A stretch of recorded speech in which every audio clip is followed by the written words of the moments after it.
This episode is called The Nest. Just before Thanksgiving in November of 1987, 37-year-old Beth Sternlieb stopped to steady herself against a water fountain in a hospital hallway.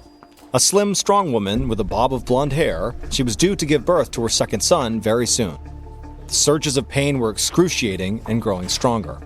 Beth's husband, Greg, helped her shuffle along the corridor, trying to distract her in conversation. But the spasms she was experiencing were too intense to ignore. Beth's career as a yoga and meditation teacher at the nearby University of California at Los Angeles had taught her lots of strategies for coping with pain. But childbirth was testing her limits.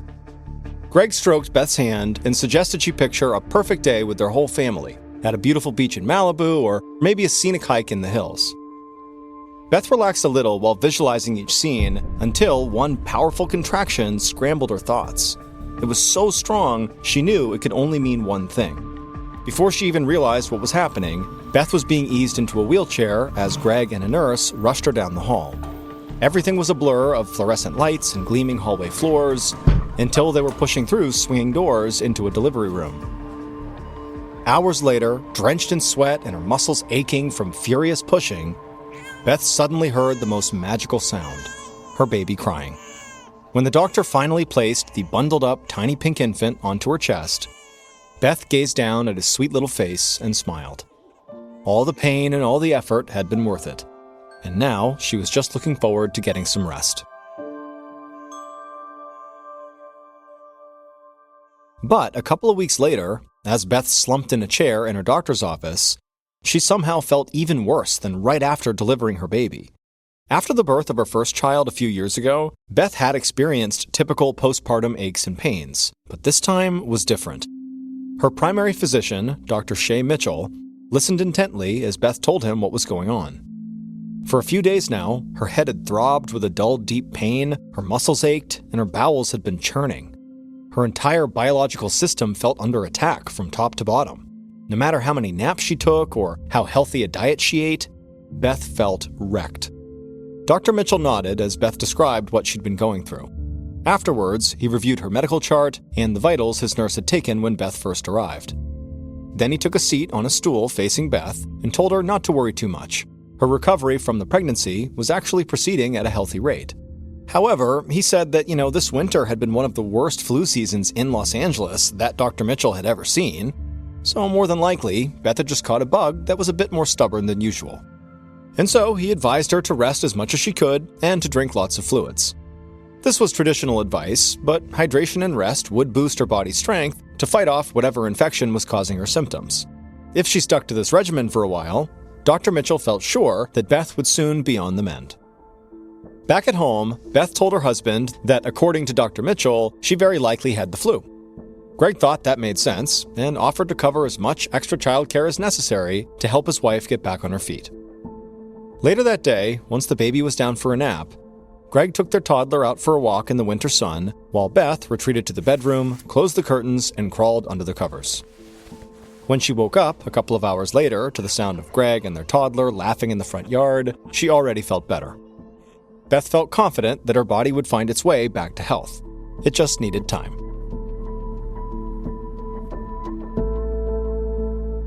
But one afternoon, 6 months later, after a long shift at the UCLA Meditation Center, Beth felt unusually drained and went to rest in her office. Her postpartum flu-like sickness was long gone, but she'd been feeling run down the past couple of days. Around mid-morning, a headache had crept in and never left. By mid-afternoon, her body felt sore and limp, and she couldn't focus. Sitting in her office chair, Beth rested her head on the desk and rubbed her stomach, trying her best to ease the pain in her gut. As she did, she lifted her shirt and noticed something. A scattering of tiny dots all over her torso. Fortunately, they didn't itch or sting, but they were odd and new, which worried her. Later that night, Beth checked her stomach again before getting into the shower. And to her shock, the dots had multiplied and spread. Now her entire stomach was a solid block of red, like a really bad sunburn. Beth decided it was definitely time to make another appointment with Dr. Mitchell.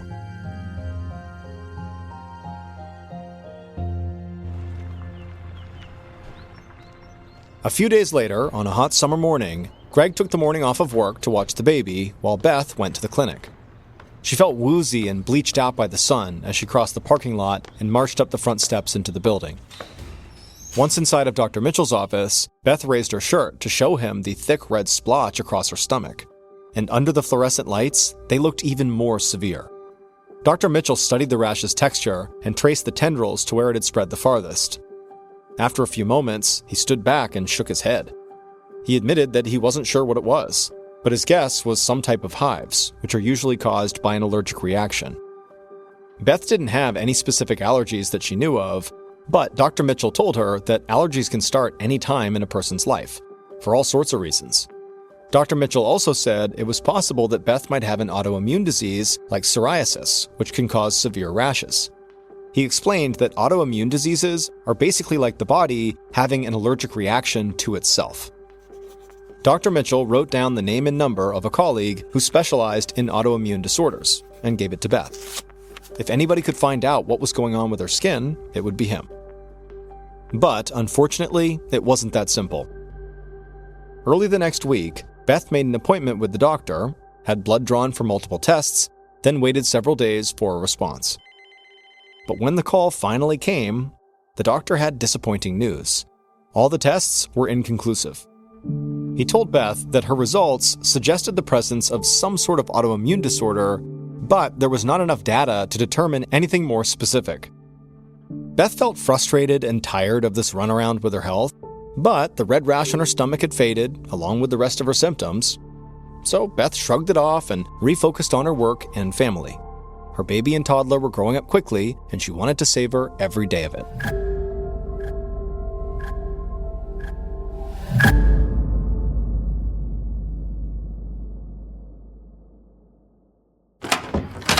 One spring morning, about 4 years later, Beth's bedroom door burst open as both her kids tumbled onto the bed, hungry for breakfast.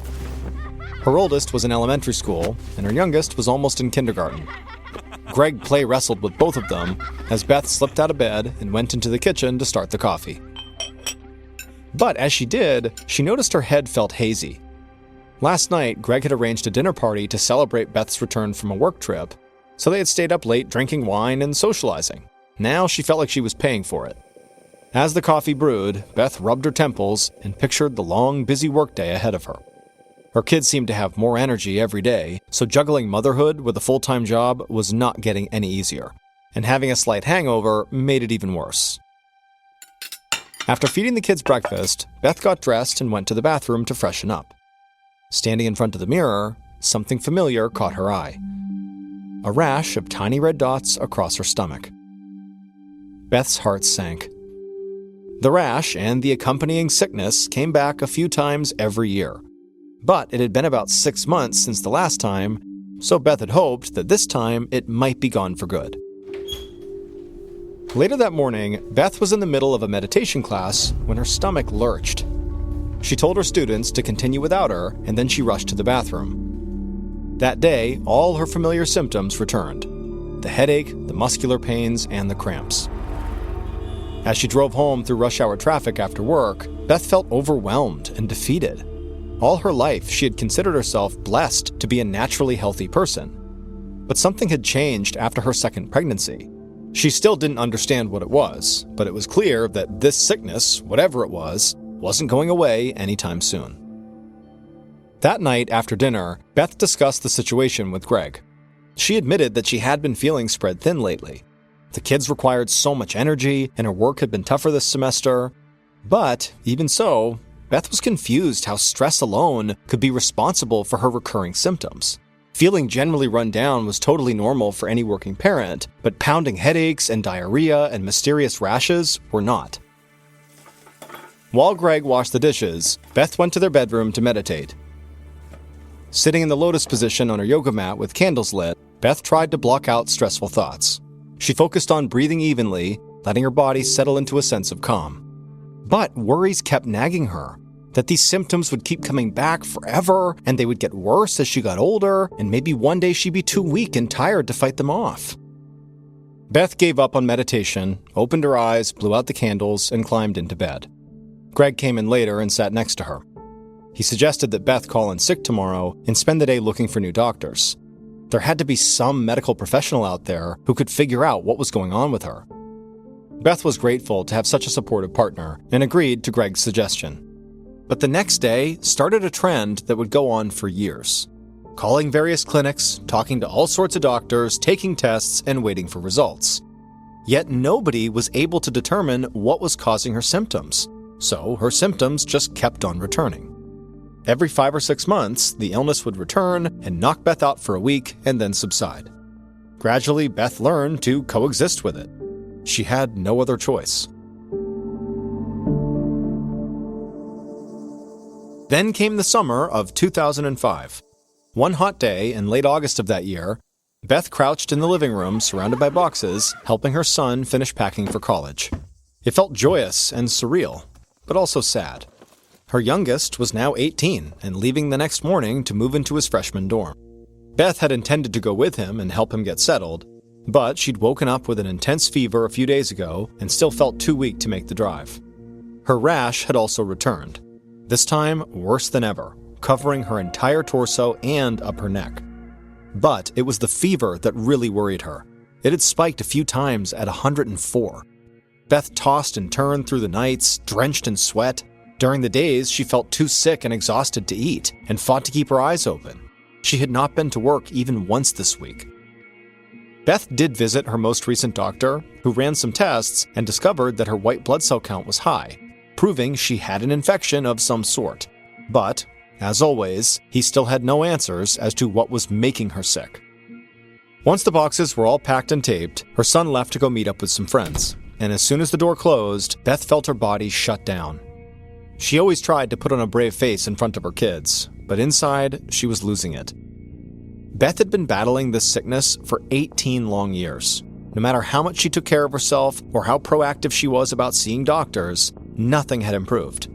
Every 6 months, it came back like clockwork, and now it had returned with a vengeance. Her husband tried to stay optimistic, but she could tell he was beaten down by this too. This was not the life they had imagined together years ago when they started a family. Beth went to the bedroom, drew the blinds, and buried herself in the covers. She tried once again to rest and unwind, but she was getting tired of pretending that things would change. At the back of her mind lurked a dark thought. Was she doomed to live like this forever? 5 months later, Beth was lying on her back in a hospital room, waiting to be slid inside the big white donut of a CT scan machine. The past few months had been Beth's worst yet. Her fatigue had intensified to the point that she had to arrange an indefinite leave of absence from work. Beth's job was her passion, and without it, she fell into a depression, spending entire days in bed or on the couch. She barely ate or left the house. Over a couple of months of this gloomy routine, Beth lost 15 pounds, which only made her weaker. But, despite all this, Beth was still a fighter. She hadn't given up hope of finding someone who could help. Her latest doctor, Dr. William Bruce, specialized in infectious diseases, and over the past month, he tested Beth for a number of possible causes for her sickness, including malaria, parasitic infections, autoimmune diseases, and even HIV and hepatitis. One by one, they were all ruled out. So now, Dr. Bruce had ordered a CT scan to see if Beth might have some sort of internal injury or intrusive growth. Once the CT scan machine was prepared, a nurse slid Beth into the center cavity and then left the room. Beth lay there and listened to the mechanical hum, letting her mind wander. She had been through too much at this point to let her hopes rise very high, but a part of her stayed optimistic. About 15 minutes later, the machine powered down and the nurse returned and wheeled Beth out. A few minutes after that, Dr. Bruce entered and told Beth he would call her with the results as soon as they were ready, most likely in a day or two. The next 48 hours seemed to crawl by until finally, early one afternoon, while Beth sat on the couch under a blanket, her phone rang. It was the hospital. Her CT scan results had come in. Beth listened tensely as a nurse explained that the doctor had discovered 8 fibroids in her uterus. Now, by itself, that was not so shocking. Small uterine fibroids are common in women over 40, and they're very rarely cancerous. But one of Beth's fibroids was abnormally large, which could spell trouble. fibroids tend to swell when they lose their blood supply and begin to die, which can lead to complications. The hospital gave Beth the phone number of a gynecologist, Dr. Jessica Schneider. They recommended that she call Dr. Schneider first thing in the morning to treat the issue. Beth promised she would, hung up, and went to tell her husband. Beth wasn't sure what to make of all this news yet, but she couldn't help but feel optimistic about the discovery. Was this really it? Was this the source of 18 years of sickness?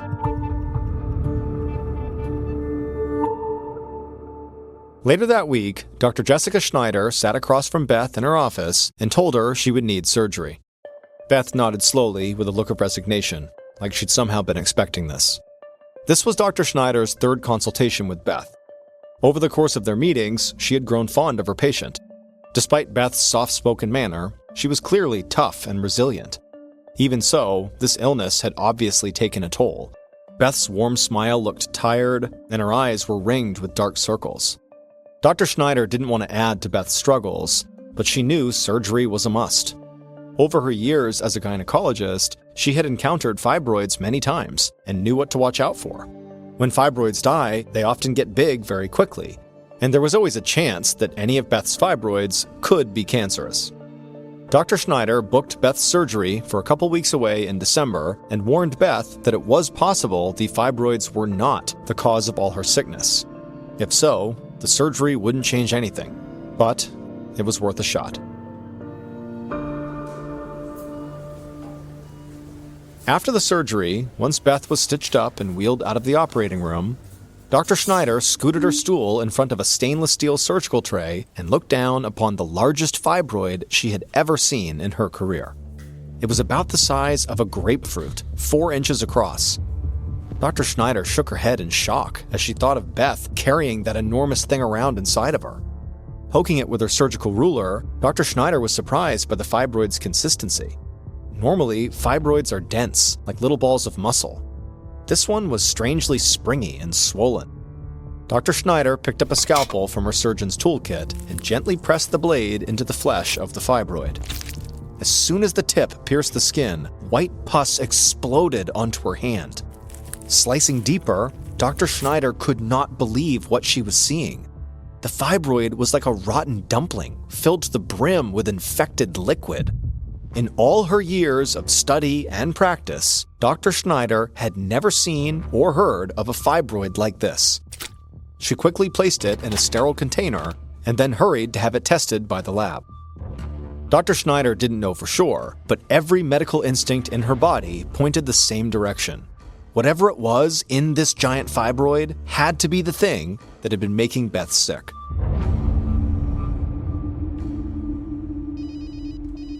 Days later, Dr. Schneider's phone rang with the report she had been waiting for, and with it, the explanation for Beth's long illness. Beth's fibroid was not cancerous, but it had been incredibly bad for her. The pus inside of Beth's fibroid was absolutely teeming with an unidentified strain of Salmonella bacteria. And, as far as the lab could tell, this Salmonella had been festering inside of Beth for a long time. Possibly as far back as 1987, when Beth gave birth to her second child. For 18 years, Beth had been suffering from a simmering Salmonella infection that sometimes boiled over and caused her terrible cramps, rashes, and all the other debilitating symptoms. With the source of the infection removed, Beth's body could finally recover. Now, only one final question remained. How had she contracted the bacteria? Several months later, Beth was at home when there was a knock at the door.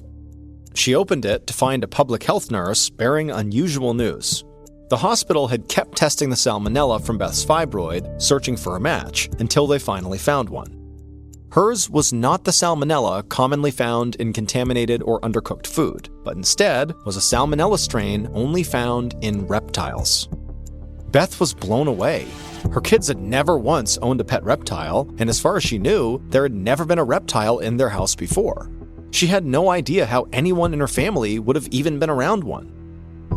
Though Beth never got an official explanation for how she caught this reptilian strain of Salmonella, her doctor suspected that she contracted it while in the hospital for the birth of her second child.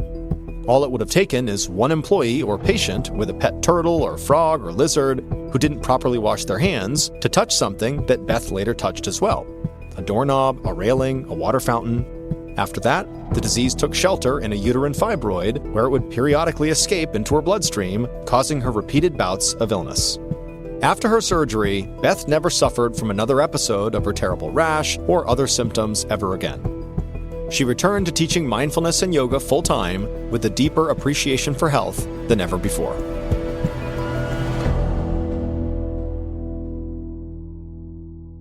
At around 5 p.m. on the evening of October 27, 2017, a 29-year-old woman named Alexia Duval drove her car down a cul-de-sac in the small, quiet town of Gray, France. She was on her way to her parents' house to celebrate her nephew's second birthday, and it was going to be this big family get-together. Her sister, her brother-in-law, and her little nephew had come in all the way from Paris, which was about a 4-hour drive away. But Alexia realistically had mixed feelings about seeing them all tonight. So Alexia had been going through a pretty hard time recently. She and her husband of 13 years, Jonathan, had been trying to get pregnant, and so she'd done several rounds of fertility treatments, which had thrown her hormones completely out of whack and seemed to affect her a lot more than was typical for most women. And then finally, when all that had led to her actually getting pregnant, she unfortunately had miscarried just a couple of months ago. And so even though Alexia loved her sister's family and got along with them really well, her miscarriage was still really fresh in her mind, and she just knew it was going to be very difficult for her to be around her young nephew. It was just a reminder of what she had lost. Now, Alexia came to a stop outside of a gated driveway at the end of the cul-de-sac, and she rang the intercom.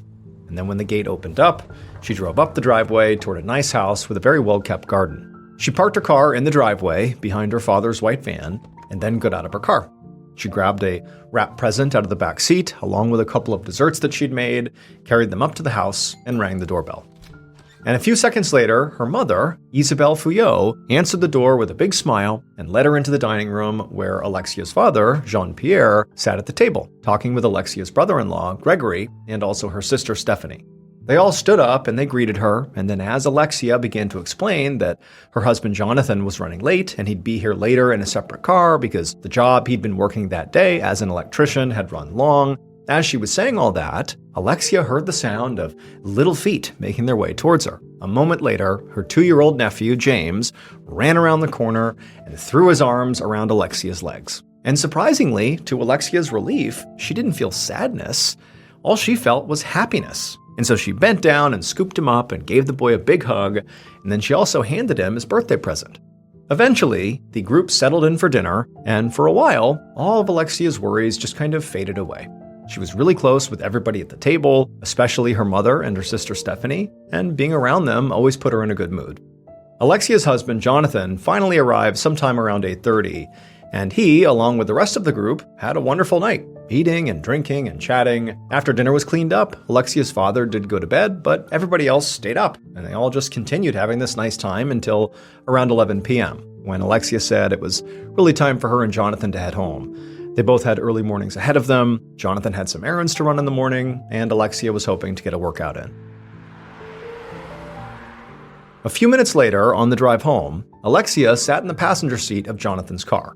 She'd left her own car at her parents' house because she'd been drinking, and she was planning to pick it up when they came back the next day. Alexia and Jonathan's house was on a quiet residential street, only about a mile away from Alexia's parents' house. And as they made their way down the road, Alexia glanced out the window at a particular house that was just up the street from where they lived. And as she looked at it, she frowned. The neighbor who lived in that house had an adult grandson who had been harassing Alexia all summer. He'd been obsessed with her and would call and text her constantly, to the point where Alexia didn't feel safe even going out for a jog around the block when she was by herself. Now, fortunately, the harassment had stopped a couple of months ago, but only because the man had been committed to a mental hospital. But Alexia didn't really know how long it would be until he got out again, or if he'd already been released. She didn't know, so it just sort of felt like a reprieve, not a long-term solution. But on this night at least, there was nobody peering out at her from the neighbor's window. A minute later, their car pulled into their garage, and Alexia and Jonathan got out. And as Alexia went from the garage into the main house, she passed by a treadmill in the corner of the garage, which had broken down a few weeks ago. She asked Jonathan if he'd gotten around to fixing it yet, and he said no.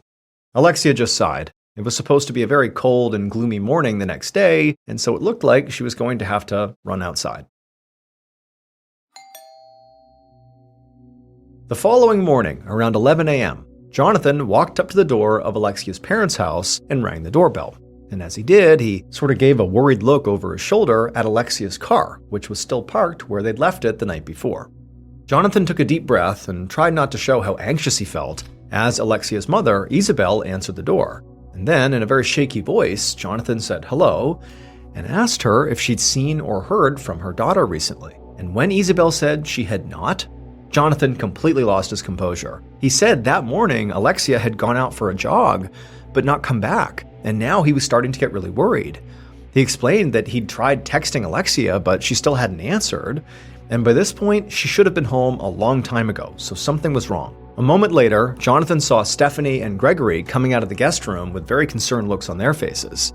They joined Jonathan and Isabel at the front door and asked what the commotion was about. And so Jonathan sort of frantically re-explained the situation and asked if either of them had heard from Alexia in the last hour or so. But they shook their heads and said they hadn't. But Stephanie showed Jonathan that she had received a text from Alexia at 9:30 that morning, just to say that she was going out for this jog. But after that, none of them had received any texts or calls from Alexia. Jonathan was crying at this point, and so Alexia's family tried to assure him that, Alexia would probably just show up at the house any minute here, like nothing's going on. I'm sure she's just running late. And Jonathan, he wanted to believe this. But this was completely unusual. Like, this was not normal for Alexia to be gone for this long without being in touch. It just didn't make sense.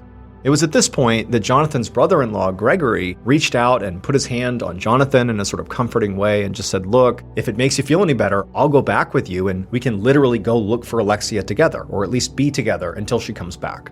Jonathan didn't really know what to do, but he was very thankful and said, yep, that would be great. And so a couple of minutes later, the two men got in Gregory's SUV and they began driving back towards their house. But Jonathan actually navigated him through the streets along the running route that Alexia usually took to see if maybe they could find her. They drove down all the side streets looking for her. And then when they reached the edge of town, Jonathan and Gregory got out of the car and began checking the paths leading into the countryside and also the ditches and the banks of the river. But they didn't find Alexia anywhere. And then eventually, they just drove back to Jonathan and Alexia's house to see if maybe she'd finally come home with an explanation for all this, but she had not come home. At this point, Jonathan was completely beside himself, and so Gregory, doing his best to stay calm, said, you know what, let's go to the hospital and see if Alexia had turned up there. A few minutes later, when they stopped in the parking lot of the local hospital, Jonathan jumped out of the car and ran towards the main entrance, where two nurses were taking a cigarette break. Jonathan told these nurses that he was here looking for his wife and that she'd gone on a run 3 hours ago and no one knew where she was now and maybe she's here. So the nurses, who could clearly tell this was an emergency, they put out their cigarettes and went inside to check the register. But a minute later, they came back and told the men that no, Alexia Duvall had not been admitted that morning. She was not here. Before Jonathan or Gregory could protest or ask more questions, the nurses just said, look, you gotta go to the police.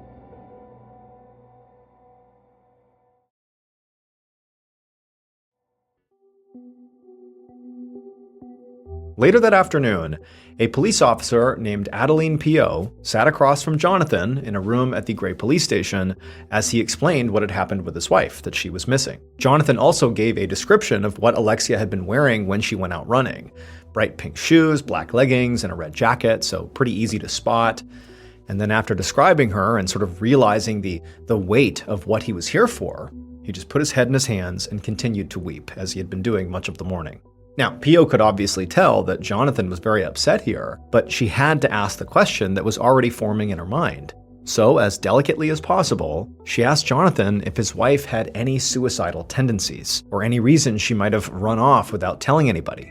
Jonathan looked up really quickly and just shook his head and said no, and said that overall his wife was very happy and definitely not suicidal. However, as he sat there thinking about it, he said she had been taking hormones for fertility, and realistically, those hormones appeared to have affected her really badly. For example, sometimes she would lose control of her emotions entirely and even become violent. Or in other instances, he said that she would even have memory lapses, where she wouldn't even know what she was doing when she was doing it. It was like she had become this different person. P.O. nodded and just listened to Jonathan and wrote down everything he was saying. And then when he was done, She followed up and said, can you think of anybody who might have had a problem with Alexia? And for a moment, Jonathan just sat there in silence, kind of mulling over the question. And then suddenly his eyes went wide, like he had just realized something. He told P.O. that they had a neighbor who had been completely obsessed with Alexia earlier that year. He said his name was Arnaud, and he'd been obsessively calling and texting her so many times that Alexia had actually had to block his number, and had actually talked about how she was fearful of going out alone because of this neighbor. But just a couple of months earlier, he had been sent to a psychiatric hospital, and because he was literally removed from the neighborhood, the harassment had stopped. But Jonathan said they were kind of worried that at some point he would come back and then he would be a problem again. And realistically, Jonathan said, he could be home now. I just don't know. I don't know where he is. P.O. was obviously very intrigued by this. And so after this interview was over with Jonathan, she and her investigative team began digging into this Arnaud guy to see where he was and what was going on with him. And pretty quickly, they discovered that while Arnaud had gone to that psychiatric hospital, that was true, he was not there anymore. He had been released. And so that night, another officer with the Gray Police knocked on the door of Arnaud's mother's house, where Arnaud was staying, which was about an hour away from Alexia and Jonathan's house. After the officer knocked, a middle-aged woman answered the door. And when the officer asked if she was Arnaud's mother, she said she was. The officer looked past her, and he could see there was this disheveled-looking young man sitting right inside. And he asked the mother if that was Arnaud. And again, the woman said yes. At this point, the officer asked the mother if he could come inside, because he said he needed to speak privately with her son. The mother and Arnaud in the background both seemed very confused by this, but after a minute, they both agreed, and the officer came inside. And so the officer went inside the house and sat down in the living room with Arnaud, while Arnaud's mother went to the kitchen to give the men some privacy. And then once the mother was gone, the officer looked at Arnaud and just said he had some questions about Alexia Duvall. Arnaud immediately looked down at this question, like he was embarrassed and couldn't even look at the officer. But then he looked back up again and told the officer that he had bipolar disorder, and sometimes when he was in a manic state, he acted inappropriately towards women, including Alexia. The officer followed up about all those messages that apparently Arnaud had sent to Alexia that summer, like what was going on with that. And Arnaud admitted that he had done that, but he insisted it really was no big deal. He said that he and Alexia knew each other because they had been neighbors at one point, and they'd also hung out in a group setting once, and so him being in touch with her was not totally weird, like they had a real connection. But Arnaud clarified that when Alexia told him to stop contacting her, he did, and that was the end of it. But this caught the officer's attention, because according to Alexia's husband, Jonathan, the only reason that all the calls and texts had stopped was because Alexia literally had to block Arnaud's phone number. So the officer just cut to the chase here and told Arnaud that Alexia was missing. And then before Arnaud could say anything, the officer asked him where he'd been that morning at 9 a.m. And Arnaud said, I was right here. I was at home with my mom. For a moment, the officer just stared at Arnaud, trying to read his body language to see if maybe he was being deceptive or not. So eventually, the officer just stood up and went into the kitchen where the mother was. And he asked the mother, "Where was your son this morning?" And she told the officer with sort of a bewildered look on her face that he was here with me all morning. And so at this point, it was clear to the officer that, if the mother was telling the truth here, it would officially rule out Arnaud as a suspect because, he was here. But the officer also knew that, generally speaking, mothers do not make the best alibis because mothers are known to lie, cheat, steal, and do anything to protect their kids. The following afternoon, on Sunday, October 29th, Chief Officer Frank Paredes glanced out his office window as yet another news van sped past outside down the usually quiet streets of Gray. By now, Alexia's disappearance had blown up into this huge national news story, and this was making it really difficult for Paredes, who was in charge of the investigation. Now, it was still early in the investigation, but already he and his investigators were being hounded by reporters and camera crews at every step. Paredes closed his eyes and tried to focus on what his next step should be. The search effort was well underway. They had called in reinforcements from nearby towns and even organized search teams with volunteers from the public. At that very moment, law enforcement was also using drones and dogs to scour the town and the surrounding woods. Paredes's investigation team had also searched Jonathan and Alexia's home by now, secretly hoping they might find something to pin the disappearance on Jonathan. But there was no blood, no sign of a struggle, and no clues that gave them any direction there. And also, all of Alexia's other family members, her parents, her sister Stephanie, and her brother-in-law Gregory, they could all vouch for each other's whereabouts on the morning of Alexia's disappearance. They claimed they had all been at the house together. And so without any real leads, Paredes had gotten so desperate for any information that he'd literally told his team to set up checkpoints out in the streets and just stop random people and ask them if they had seen or heard anything that could help them find Alexia. And now, as Paredes sat in his office wondering what he was going to do today, he heard a knock at his door. And a moment later, one of his investigators entered with fairly surprising news. The checkpoints actually had turned up something. Paredes listened intently as the investigator explained that a number of people he'd spoken to had mentioned a van. Now, no one had actually seen the van themselves, but they all appeared to have heard the same rumor, that apparently there was a man driving around the area in this white van, and he was known to harass girls and women right out on the street. Now, at first glance, Paredes was worried that perhaps this was just like an unfounded rumor, but then he remembered there were actually two men in Alexia's family who literally drove white vans. Her father, Jean-Pierre, he owned one, and her husband, Jonathan, he drove one for work. On the afternoon of Monday, October 30th, so a little more than 2 days after Alexia went missing, Paredes brought his car to a stop next to a news van parked in the middle of the woods about 4 miles outside of town. Minutes ago, he had received a call from an officer in the field telling him that Alexia's body had been found. And so Paredes had driven out to the scene as fast as he could. But now that Paredes was here at the crime scene, he could tell obviously he was late to the game because, a news crew was already here, setting up their cameras near a row of police barriers. And Paredes was disappointed to see this because he'd hoped that if and when her body was discovered, if she was found dead, at that time he would have had at least one suspect or hopefully multiple suspects identified and under surveillance before the word got out to the general public that Alexia was found dead. But now he obviously would not get that chance.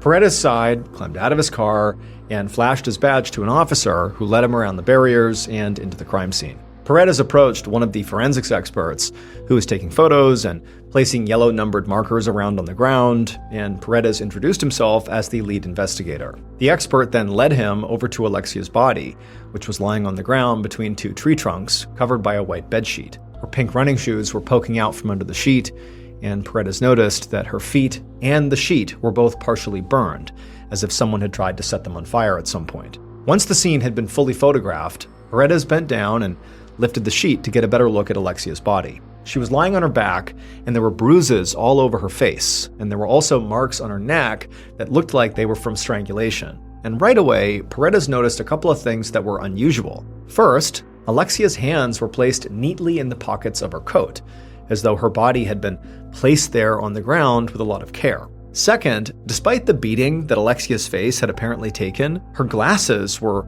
placed perfectly on her face. And so to Paredes, it seemed like whoever killed Alexia had felt some sort of remorse afterwards. It was as though the killer had committed this incredibly violent murder, but then had tried to kind of put everything back in order afterward. And this made Paredes think that Alexia's killer was very likely someone who knew Alexia, and not a stranger who simply, accosted her during a jog. Just then, Paredes heard somebody call his name, and he stood up to take a look. Nearby, there was a forensics tech that was waving him over. And so Paredes walked over, and the tech showed Paredes what he had just found. It was a gray plastic cap that looked like it belonged on some kind of spray can. Paredes thought, maybe this could help explain the strange burn marks on the bedsheet and also Alexia's shoes. The killer had probably sprayed something on the body to try and help it catch fire, but it didn't work as well as they thought it would. Just then, another forensics tech called Paredes over to them to show him something else they had found: tire tracks in the dirt. Paredes immediately thought about that tip that he had been given about this van with this person driving around town harassing women and girls, and he wondered if maybe that was true, that this van was involved and that these had been left by the killer when they were transporting Alexia's body. And so as this forensics expert began taking photographs of the tire tracks, Paredes made a mental note to examine the tires of every suspect, family member, and other persons of interest they came across.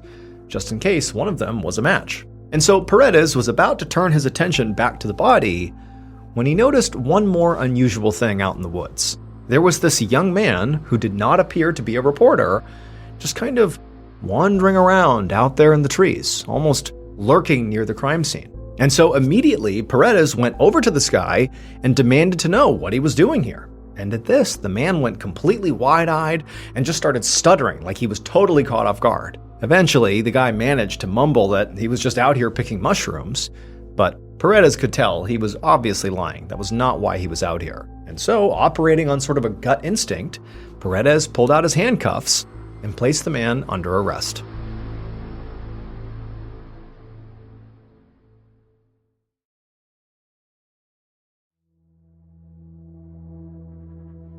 Later that same afternoon, just hours after Alexia's body had been discovered in the woods outside of town, Paredes sat down at a table at the Gray police station across from this suspicious young man he just arrested for lurking near the crime scene for no clear reason. And Paredes was pleased. I mean, he'd only been in charge of what was now a murder investigation for a couple of hours, and here he was about to speak to a legitimate suspect, really like the first suspect, who was in custody. But as soon as Paredes actually began speaking to this suspect, he realized that the young man's stutter was not really a sign of him being nervous. He actually had speech issues, and he struggled to speak at all, even when he wasn't nervous. The man was eventually able to explain that his name was Anthony and he was 29 years old. He said he lived with his parents in Apremont, another small town about 5 miles away, and he admitted that he had lied about being there to pick mushrooms. And so Paredes pressed Anthony to explain then why he was there. And Anthony, he seemed a little embarrassed as he began to explain, but what he said was he didn't know Alexia personally. He had just heard about her disappearance in the news, and he wanted to help with the search effort. But Anthony said he couldn't read or write, so he had not been able to fill out the paperwork to join the official search party. So instead, he'd just driven out to the woods in his own car to look for Alexia himself. But while he was out there, the police showed up, and clearly there was something going on, and when Paredes walked over to him, Anthony said he got scared and just lied and said, "Oh, I'm out here picking mushrooms." Like he said it was just embarrassment. And as Paredes sat there listening to the story, he wasn't quite sure what to make of it, or really what to make of Anthony. Anthony's demeanor seemed almost childlike, but his behavior was not childlike. It was very adult-like and pretty suspicious. So Paredes followed up by asking him what he was doing on the morning of October 28th, which was the morning Alexia went missing. Anthony said he'd woken up at his parents' house and had breakfast with them before he went out with his girlfriend and also another friend. And he gave Paredes their names and also their phone numbers so they could confirm it. So Paredes stepped out of the room, and he did exactly that. He called the various phone numbers and spoke to the people in Anthony's life, and they all corroborated his alibi. So despite how suspicious Anthony had been acting, Paredes had no choice but to let Anthony go. A week later, on November 5th, a march was organized in Alexia's honor. 10,000 people turned out to show their support for Alexia's family and also to protest violence against women. And hidden among this huge crowd was a pair of police officers who'd been assigned to follow Alexia's husband, Jonathan Duvall. At this point, Jonathan really was looking like the most obvious suspect, since he was the husband and also the last person to see Alexia alive. So the police had tapped his phone and put him under surveillance. But all they had learned so far from the phone taps was that Jonathan made frequent calls to Alexia's family, to his own siblings and his friends, to talk about how much he missed his wife. And the officers who were literally following Jonathan around found that he really rarely left his house except to visit Alexia's parents, which he did almost every day. But so far, it was like none of Jonathan's behavior actually seemed really suspicious at all. And now, at this big march, the investigators stood in the crowd and watched as Jonathan hobbled his way up the steps to the podium, followed by Alexia's mother and father. And in fact, Jonathan was trembling so much by the time he got up there that Alexia's parents had to physically prop him up before he could begin reading his speech to the crowd. And so at this point, the investigators just kind of exchanged a glance. Either they were wasting their time following an obviously grieving husband with nothing to hide, or Jonathan was like a world-class actor giving the performance of a lifetime. But the investigators knew that until new evidence presented itself, there was really nothing they could do but, watch and wait, which included watching Jonathan and just seeing what he did. They were also still waiting on the tire analysis from the crime scene, but they didn't expect much to come from it. At this point, the creepy white van story seemed to be more like an urban legend in this town. And so, as the weeks turned to months and still there was no progress on this case, the investigators, including Paredes, began to wonder if this case would ever be solved. But then, all of a sudden, new evidence did appear. And when it did, the investigators realized they might have been following the wrong lead this whole time. Because while they'd been focused on surveilling Jonathan, a second body had just turned up in the woods outside of Gray.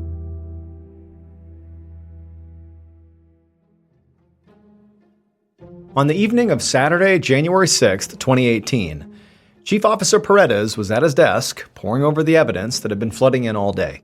The new victim, whose body had been found earlier that same day in the woods, very close to where Alexia's body had been found, was a 38-year-old father of 3. He looked to have died from a gunshot wound to the head, although, according to the autopsy report, the man had a blood alcohol level of almost 0.4%, which is huge. That can be fatal on its own, or at the very least, knock somebody unconscious. Investigators had found gunpowder on the man's hand, so for now, they were treating his death as a suicide. But the more Paredes looked into the evidence, the less convinced he became that he was looking at a suicide. Because, a gun had been found at the scene, but it had not been located very close to the dead man's body. In fact, the gun was found 130 feet away from the body in a trash can. The only explanation would be he shot himself and then put the gun in the trash can and then somehow wandered 130 feet away before collapsing and dying. That was possible, albeit highly unlikely. Being shot in the head typically is immediately incapacitating or lethal, but it is possible he could have shot himself and lived long enough to travel the 130 feet. It just seemed very unlikely. So now Paredes sat back in his chair and just tried to think. It was strange enough to have 2 violent deaths in this same quiet town, let alone to have the bodies be found basically in the exact same spot in the surrounding woods. It just seemed too coincidental not to be looked into. So he had to wonder, maybe there was a connection between this man's death and Alexia's. But later that same month, as Paredes scanned over a document that had just arrived from the crime lab, he wasn't thinking about that second body in the woods anymore. Because this new document in his hands was an expert analysis of those tire tracks that had been found in the woods near Alexia's body. And the analysis showed that there was a tiny defect in the tread of one of the tires. And this defect was so specific that the experts had been able to determine exactly which vehicle left those tracks in the woods. And this vehicle just so happened to be a white van. Paredes felt his pulse quicken as he kept on reading, and a moment later, he reached for his phone and he called his supervisor to tell him the good news. He knew the identity of Alexia's killer. Based on that tire track analysis and also other evidence, including an eventual confession from the killer, this is how police believe Alexia Duvall was killed.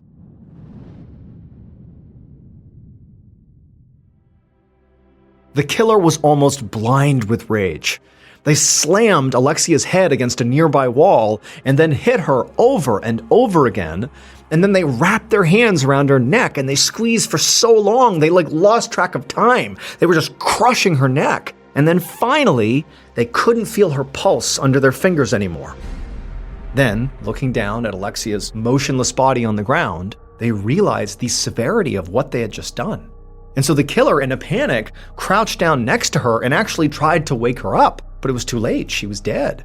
And so now they're really panicking. They thought about maybe killing themselves out of guilt, but they were too scared to go through with it. So instead, they hatched a plan to get rid of Alexia's body. The killer very carefully put Alexia's glasses back on her face, and then they lifted her up and they carried her body out to their vehicle.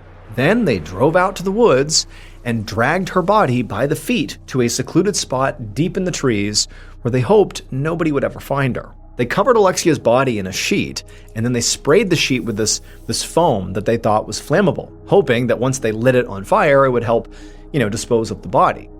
But when they got their lighter out and held the flame to the sheet, it didn't really work. And so finally, when it was clear they were not going to be able to burn the body here, the killer just left her there and then drove away in their white van, getting home in time to dispose of all the evidence, take a shower, and start the next phase of the cover-up. which was to knock on Alexia's mother's door in a fake panic, asking if anybody had seen her daughter. Because Alexia's killer was her own husband, Jonathan. It turns out Alexia never even went for a run on the morning of October 28th. She was murdered the night before, after she and Jonathan had gotten back from her parents' house. They had gotten into a big fight, which obviously resulted in her death. From the outside, Jonathan and Alexia appeared to be a very happy couple, but in reality, they'd been arguing more and more often, primarily because they were not able to have a baby. It was causing a lot of friction in their marriage. And so on the night of October 27th, in the middle of this horrible fight they're having, Jonathan grabbed his keys and tried to leave, but Alexia told him to stop running away from their problems and tried to literally take the keys from him. And according to Jonathan, that's when he just snapped and he killed her. And then he used his work van to dispose of the body. As for that second body that was found in the woods months later, that was determined to be a suicide and completely unrelated to Alexia's death. Jonathan was arrested on January 28, 2018, and 2 days after his arrest, he confessed to the murder. At the end of his trial in 2020, he was convicted and sentenced to 25 years in prison.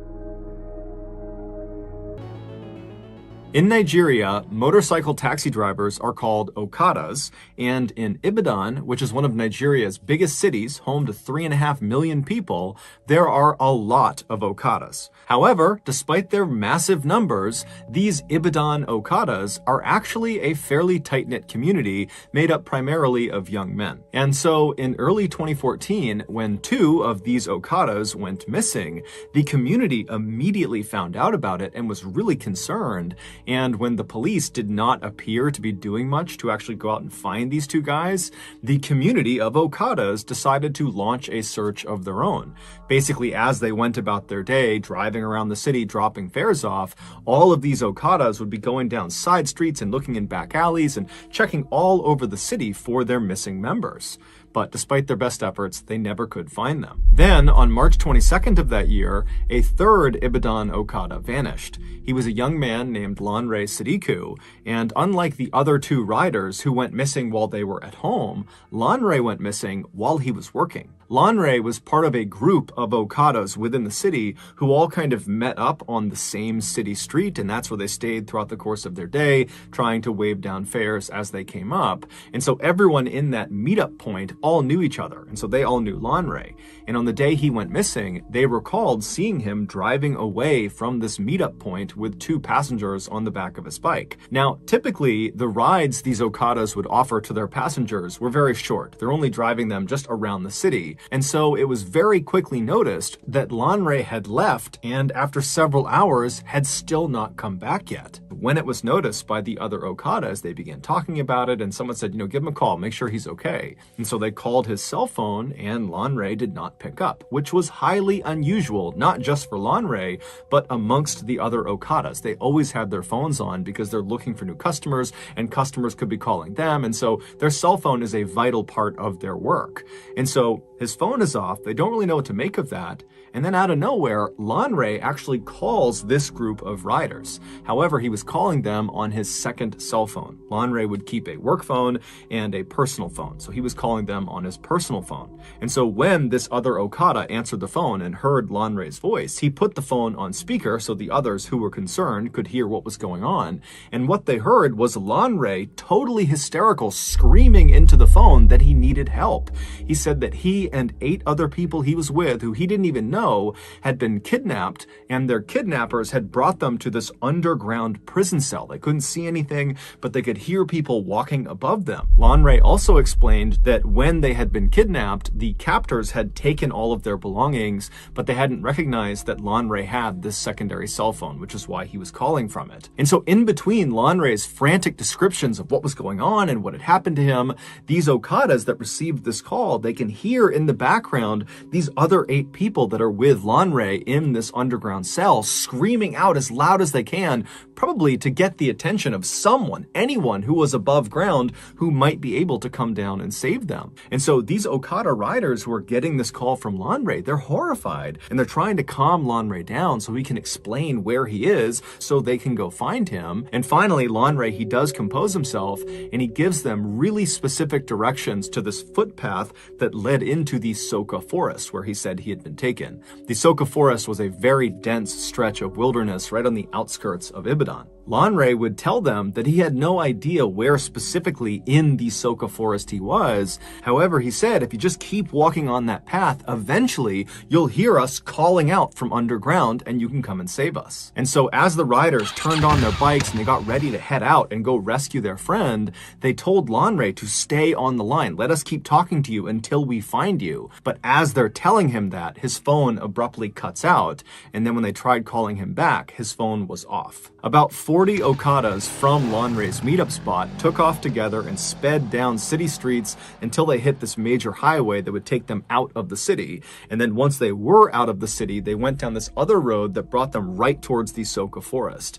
And then as this road put them right up against the tree line on their left side of the Soka forest, they all began looking for the 2 burned out cars that Lanre had said marked the beginning of this footpath they were looking for. And so sure enough, they find these burned out cars, they park all their bikes off on the shoulder of the road, and they quickly realize that this really is a footpath only. There's no way they can get their motorcycles onto the path, not only because the burned out cars are blocking their way, but because the path itself is so overgrown with vegetation. I mean, they can barely see the path, let alone drive something through it. And so the men leave their bikes by the side of the road, and then unarmed, they walk past the burned out cars onto this path, and then because it was so narrow, they had to walk more or less in a single file line into the Soka forest. And so as these men are basically marching into the woods, they're not making any sound because again, they're trying to listen for the sound of their friend and the other people that have been taken captive somewhere underground. And so they're silently marching through this forest when all of a sudden the guy at the front of the line thinks he hears something way up ahead. And so he holds his hand up to stop the line, and they all stop and they're trying to listen. And then all of a sudden, about 50 feet ahead of them through the trees, this man they didn't recognize suddenly jumped out from behind a tree. He yelled something at them, and then he raised his gun and began firing in their direction. The 40 Okadas immediately turn around and just sprint back down the path, right back out to the road. They hop on their bikes and they peel back out towards the city. When they finally get back to the meetup spot they had all originated from, they realize they can't just leave Lanre and the other people he was with out to dry. They have to go back and rescue them. They considered calling the police, but given the lackluster response to the other 2 missing Okadas, they realized they probably would have a higher chance of saving their friend and the others if they just went themselves. And so the 40 Okadas rounded up another 60 from other neighboring meetup spots, and this huge posse of over 100 men all hopped on their bikes and headed back towards that footpath that led into the forest. When they got there, they put their bikes on the side of the road, and this time, when they started walking down that path, they had guns, knives, bats, all sorts of weapons, and they were not trying to be quiet. They were actually yelling like these loud war cries to let the gunmen and any other gunmen in the woods know that there was a horde of angry people that were coming into the woods for a fight. And so as they're marching down this trail, kind of expecting to get shot at any point, it doesn't happen. Instead, after quite a while, they walk out of the thick forest into this huge opening. And right in the middle of this huge clearing is this fairly small river, but it's big enough that it would be very difficult to cross. However, they can see there's a bridge, this kind of crumbling old stone bridge that goes over this river. And then on the other side of the bridge, on the other side of the river, they can see there are 2 dilapidated buildings. The one that is closer to the bridge is this small black shack that has a window looking out towards them, and from their perspective, they're maybe 100 feet away from this shack. They can't tell if anybody's inside of this building. And then the other building was much bigger than the shack. It was this huge kind of broken down warehouse that had big tall cement walls, and then all around it was this huge chain link fence with barbed wire wrapped around the tops. And so this huge posse of Okadas, they come storming out of the forest and they run over to that bridge, which is the one way across. And as they get on the bridge, they're kind of scanning the 2 buildings. They're not seeing anybody everybody. And then one of the men, they look down underneath the bridge and they actually see Lanre's motorcycle. It's lying on the banks of this river, kind of tucked up underneath the bridge as if someone had stolen it. And so everyone already knows Lanre is somewhere over here. We're going to go find him. And so the men, they get over the bridge, they go to that first building, that black shack, and they open up the door. It's a plywood door and there's no one inside, but the shack is literally stuffed full of hundreds and hundreds of articles of clothing and shoes. And so after kind of looking this over and not really sure what to make of it, the posse moved on from the black shack and made their way up to the fence right in front of this huge warehouse. And when they reach the fence, they're kind of expecting to be met with some sort of resistance. I mean, the last time they were out here, they got shot at. And so they begin yelling into the warehouse for anyone in there to show yourselves, come out here. But it was silent. And so one of the Okadas that was part of the posse had brought along bolt cutters as a weapon to use as a club if he needed to. But as it happened, he began to use the bolt cutters for their actual purpose, and he bent down and actually cut a huge hole in this fence so they could go in and explore this warehouse. And so after a large percentage of this posse had gotten inside the fence line, they began walking around this huge warehouse to try to find an entrance inside. And so as they're walking, the windows that lead into this warehouse, they're too high up, so you can't actually see what's going on inside. It's silent. There's a pretty bad smell, but they don't really know what to make of this. They walk around the structure, and when they get to the very back, they find an entrance. All it is this big rusted piece of tin metal, like sheet metal, that's propped up against a gap in the walls of the warehouse. And so one of the Okadas grabs this piece of metal and he pushes it out of the way. And then as soon as he did that, a few other Okadas quickly stepped through the threshold into the warehouse, preparing themselves to have to fight potentially if there are gunmen or anybody else inside that might want to do them harm. But as soon as they see what is inside of this warehouse, they immediately lower their weapons and just stare in abject horror. According to the locals who lived actually in the forest relatively near where this warehouse was, they said there was actually another way to get to this particular area, to get to the warehouse. There was another path that was very rough, but it was big enough for one vehicle that came in from the other direction. Now, the locals said they didn't use this path at all. They didn't even know where it originated from. But they said for the last 10 years or more, they have seen one vehicle use this road all the time to get to the warehouse. And it was this black Jeep with black tinted out windows, and they said it would typically show up most nights of the week around 8 p.m. And they said it would just go down the road, it would make its way over to the warehouse area, and then around 9:30 p.m. they would hear or see the black Jeep leaving. Now, none of the locals knew who was driving this Jeep, although they knew it was a man. That was really all they knew. And they had no idea what this man did when he got over near the warehouse. However, for the last 10 years, every time this guy was over near the warehouse from 8 to 9:30 at night, they would typically hear screams coming from that part of the woods, coming from the warehouse. And when the locals brought their concerns to police, the police just kind of blew it off and didn't do anything about it and actually told the people, don't worry about it. And so over the years, the locals had kind of just accepted that this man in his black Jeep and the screams coming from this warehouse were just a part of life. And so no one even reported it anymore. Had the police followed up on the locals' concerns about this Jeep and the screams, they would have discovered that that warehouse was actually a storage facility for a very in-demand and very illegal product. And that man who drove that black Jeep, he would take this illegal product and he would bring it back with him in batches and he would sell it on the black market. When this posse of 100+ Okadas pulled that metal door aside and they stepped into the warehouse, they were not met with any resistance. Anyone that had been there, any other gunmen or guards or anything like that, they had fled when they heard the sound of this massive posse whooping and yelling on their way in. And so as these Okadas are standing inside of this structure surveying what's in front of them, the first thing they noticed is right in the middle of the structure on the ground is this cement slab. It's about 4 feet by 4 feet, and one corner of this slab was elevated slightly by some rocks that had been placed under it, kind of propping it up, pitching it on an angle. And then just off of the side of the lowest point of the slab was this wooden bowl that had dark stains inside of it that was positioned in such a way that if you put water on the slab, the water would drain off of that corner directly into this bowl. Basically, it was there to catch any runoff from whatever was happening on this slab. Around this cement slab, all over the dirt floor, were bones, some with meat on them. And then beyond the bones and beyond the slab, all around the perimeter of the inside of this building were extremely malnourished, catatonic people chained up to the walls. These people were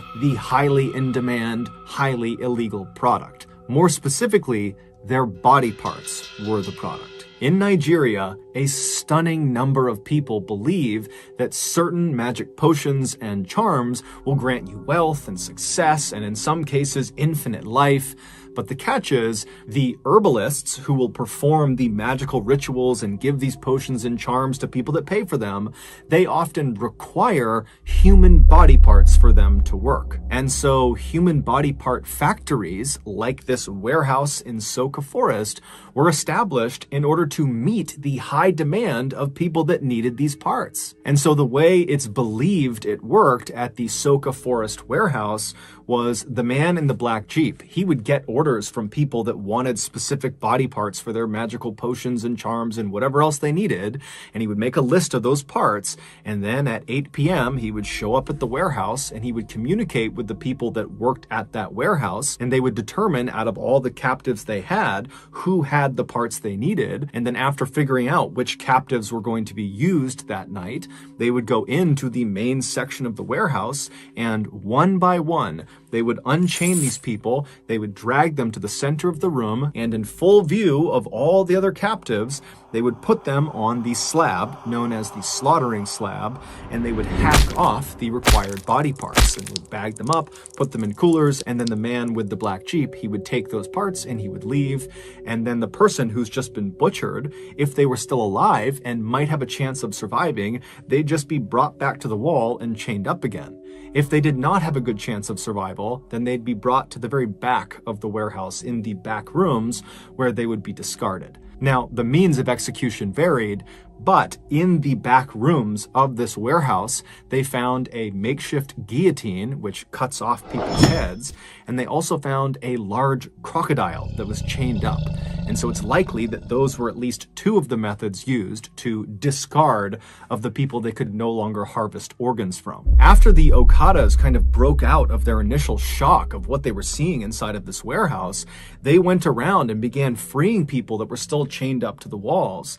And in total, there were 23 people that were still barely alive, still inside of this warehouse, but none of them were Lanre Sadiku. And then after checking all of the dead bodies and body parts that were inside of the warehouse, and then also right outside, where there were a number of shallow mass graves, they couldn't find Lanre amongst them either. And so this huge posse began looking all over the property for an entrance to this underground prison that Lanre had described being in.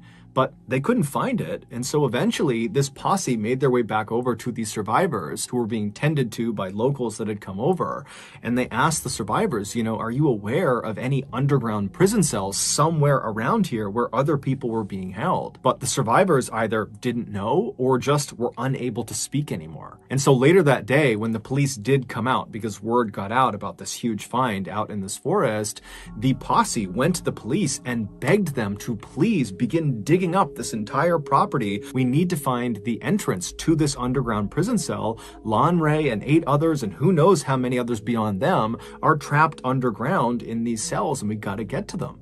But the police just kind of refused and immediately just demolished the warehouse. And then after kind of cordoning off that area for a couple of days, the police basically just left and stopped caring about it altogether. And so the Okadas once again came together as a community and would spend the next several weeks going back out to this forest and just manually began digging up all over this entire property in hopes of finding their friend and the rest of these people that were trapped underground.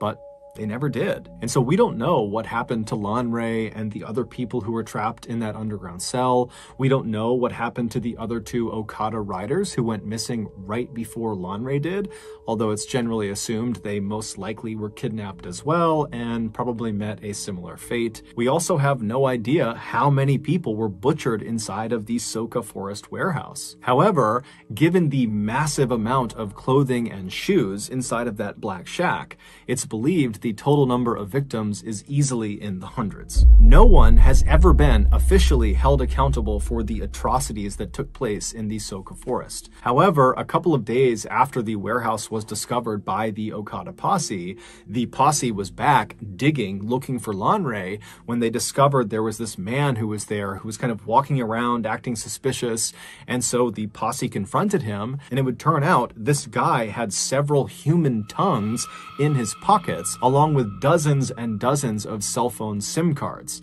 And so, assuming he was part of whatever happened there, the Okada posse proceeded to kill the man on sight. Later on, a woman who was a survivor from the warehouse would tell reporters how she got kidnapped.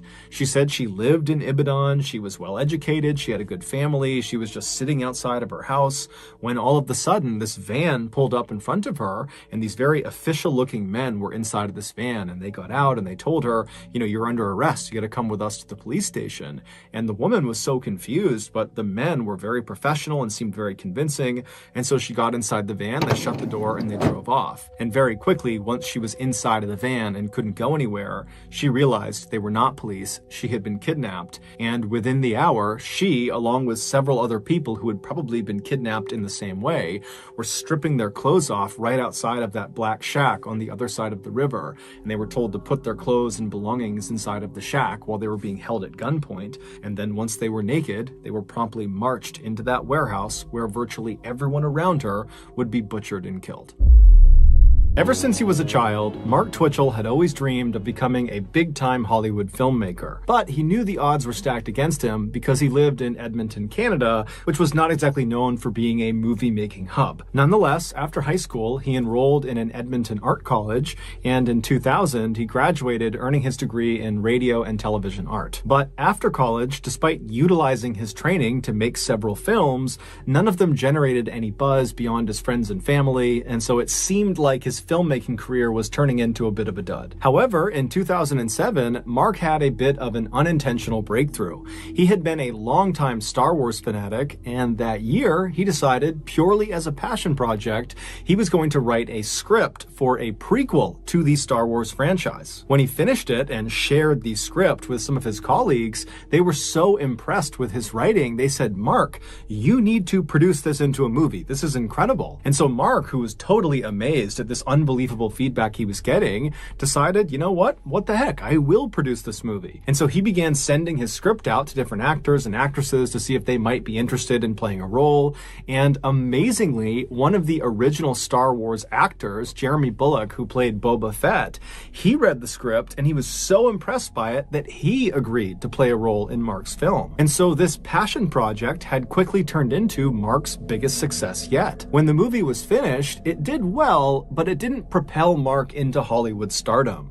However, it did put him on the map as a bona fide filmmaker, and it showed him that if he just focused on making films about subjects he was already very passionate about, those films would be much more likely to succeed. And so in 2008, so roughly a year after creating the Star Wars fan fiction film, Mark decided to embark on another film project around another passion of his, Dexter. Dexter was a very popular TV show about a fictional serial killer whose name was Dexter, and the way Dexter would kill his victims is he would lure them into these small rooms, which he called kill rooms, and inside of them, basically every surface, the ceiling, the walls, the floor, were all covered in plastic sheeting to catch any of the blood, and then he would kill his victims, usually with a knife, and then afterwards he would dismember them and bag up their body, and he would roll up all this plastic, kind of collecting all the evidence, and then he would dump the plastic and the body into the ocean. Mark was obsessed obsessed with the show, and so it inspired him to make his next movie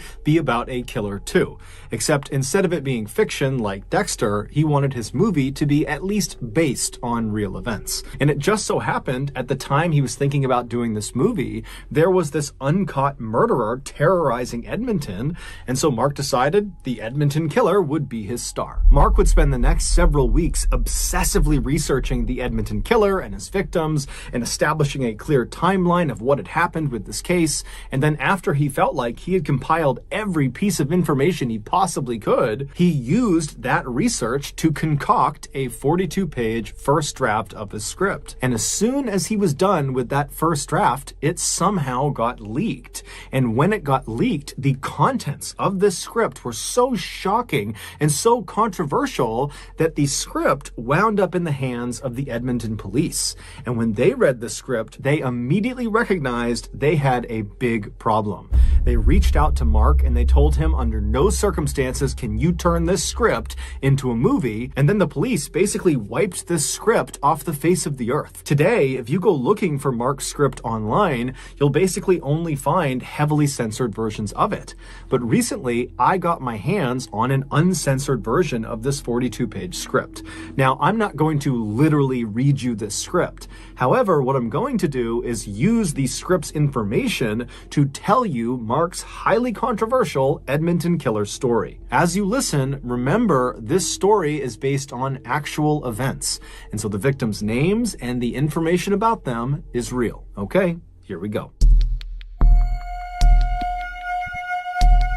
In early October 2008, a soft-spoken 26-year-old casino security guard named Giles Tetreault was living alone in Edmonton. Giles's life had recently been turned upside down because a few months earlier, his wife had told him that she just didn't love him anymore and that she was going to leave him. Giles was still very much in love with his wife, and so this was a totally heartbreaking experience for him. After she left, Giles tried to stay busy and keep his mind occupied, but it rarely worked. Oftentimes, he felt crushingly lonely and sad. But on Friday, October 3rd, when Giles came home from work that afternoon, he suddenly felt like, you know what, I gotta get my life together, and I'm gonna start by finding myself a new romantic partner. And so he went on a dating site and he made himself a profile, and he began scrolling through all of the women's profiles that lived roughly in his area. And at first, no one really appealed to him, but then he stopped on this one woman's profile. She was this young, blonde, beautiful woman named Sheena, and she lived right in Edmonton.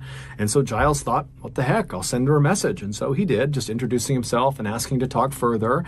And she responded just a couple of minutes later. And then over the next couple of hours, the two exchanged dozens of messages, getting to know each other.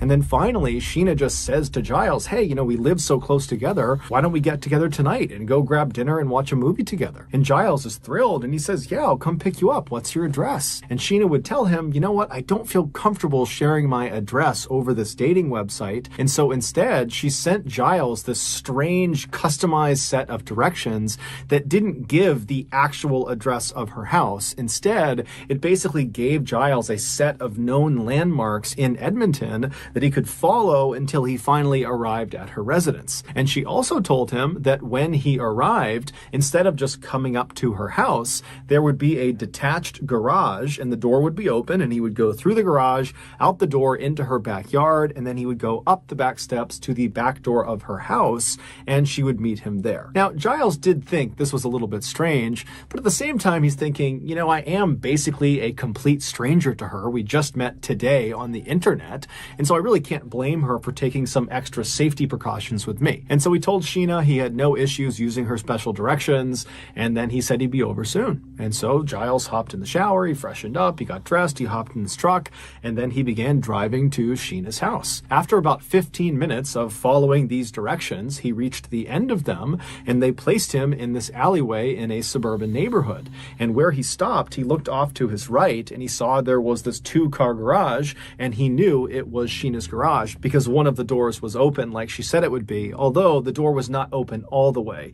It was open enough to where he would have to duck to get into the garage, but either way, he knew it was her garage. And so he turns off his truck, and he gets out, and he tries to look up at Sheena's house behind the garage, garage to see if maybe he can see her looking out the back door, but the detached garage that was right up against the street was kind of blocking his view, and so he thought, okay, whatever, I'll just go in and make my way up to the back steps. And so he walks over to this two-car garage and he goes to the open side, he ducks down and he goes underneath and he stands up inside of the garage. Now, it was dark inside of the garage, there was no light on, but there was enough light spilling in from the opening of the garage door that he could see there was really nothing in the garage. However, virtually every surface, the walls, the ceiling, the floor, was covered in plastic sheeting. Now, he had no idea what this plastic sheeting was for, and he really didn't care.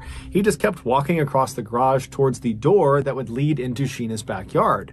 And when he reached that door, he reached down to the door handle and he was about to turn it when he felt a blinding pain in the back of his neck. He whipped around, and even though it was dark inside of this garage, he could clearly see this huge man in a black and gold hockey mask standing right in front of him holding a stun baton. Giles tries to run past him to try to get out of the garage, but the man grabs him and then takes his stun baton and drives it into Giles' stomach, and he pulls the trigger. And immediately Giles feels this coursing pain in his torso and he falls to the ground, and then this man in the mask releases the trigger and Giles tries to scramble up to his feet to try to run out of the garage. But as soon as Giles turns around, he stops where he is because he sees this huge guy in the mask is standing between him and this open garage door, and he's now holding a gun in his hand and he's aiming it right at Giles.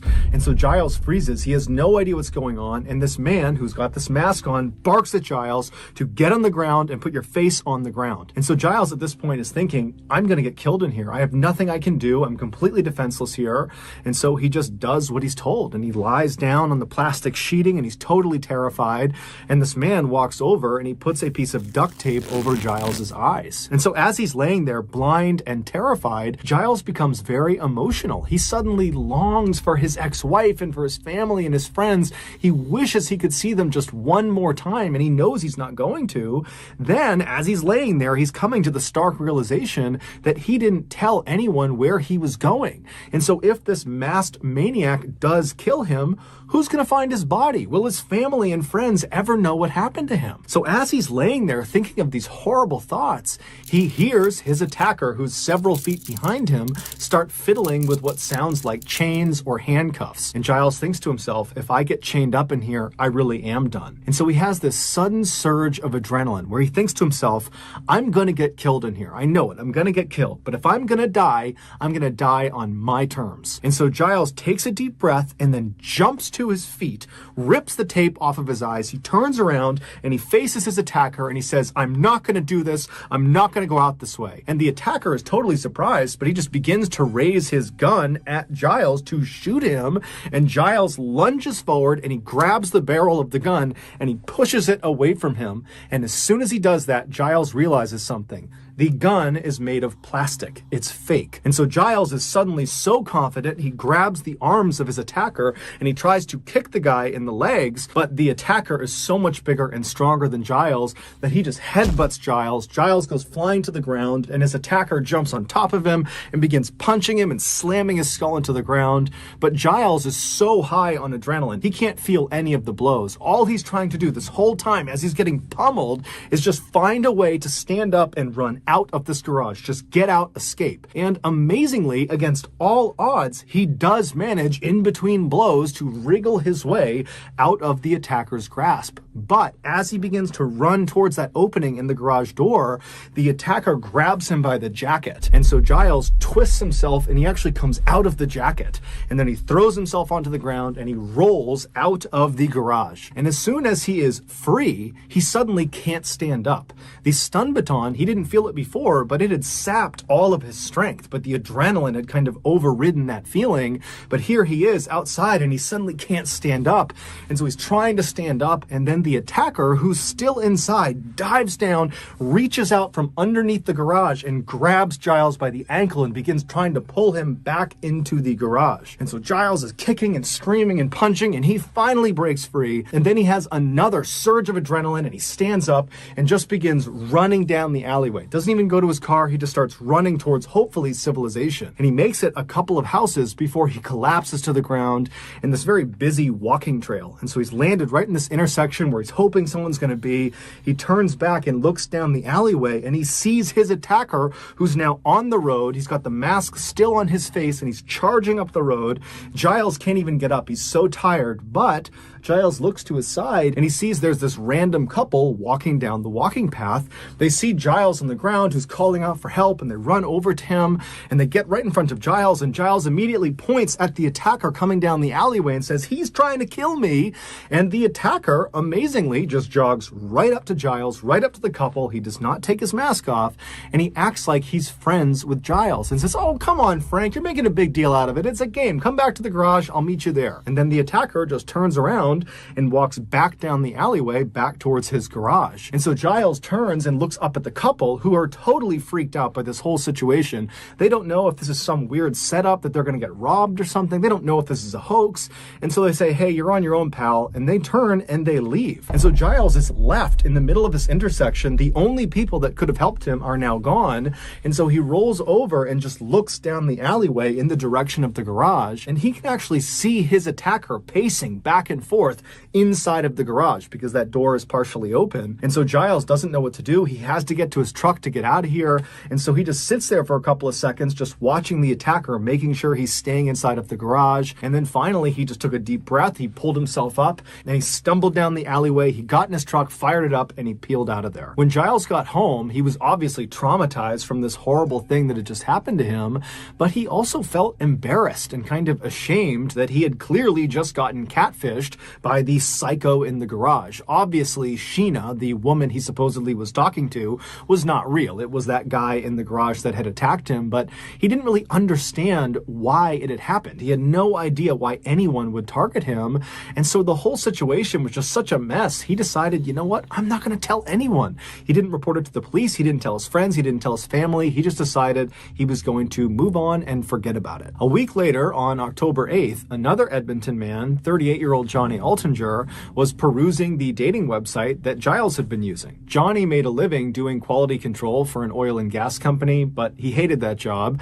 He much preferred to spend his time tinkering with his computers or his prized motorcycle. Johnny had lots of very close friends, but romance was always something that had eluded him. So that afternoon, Johnny, like Giles, was on this dating website to potentially find a romantic partner. And so as he was scrolling through all of these different women's profiles that lived roughly in his area, he wasn't interested in any of them until he stopped on this one profile of this beautiful young blonde woman named Jen, who lived right in Edmonton. And so Johnny was interested. He sent her a message, and very quickly she wrote back, and before long the two are chumming it up, and then eventually they actually agree to get together that night for dinner and a movie. But when Johnny asked Jen for her address, she would tell him that she's a paranoid person and she doesn't want to give him her actual address over this website.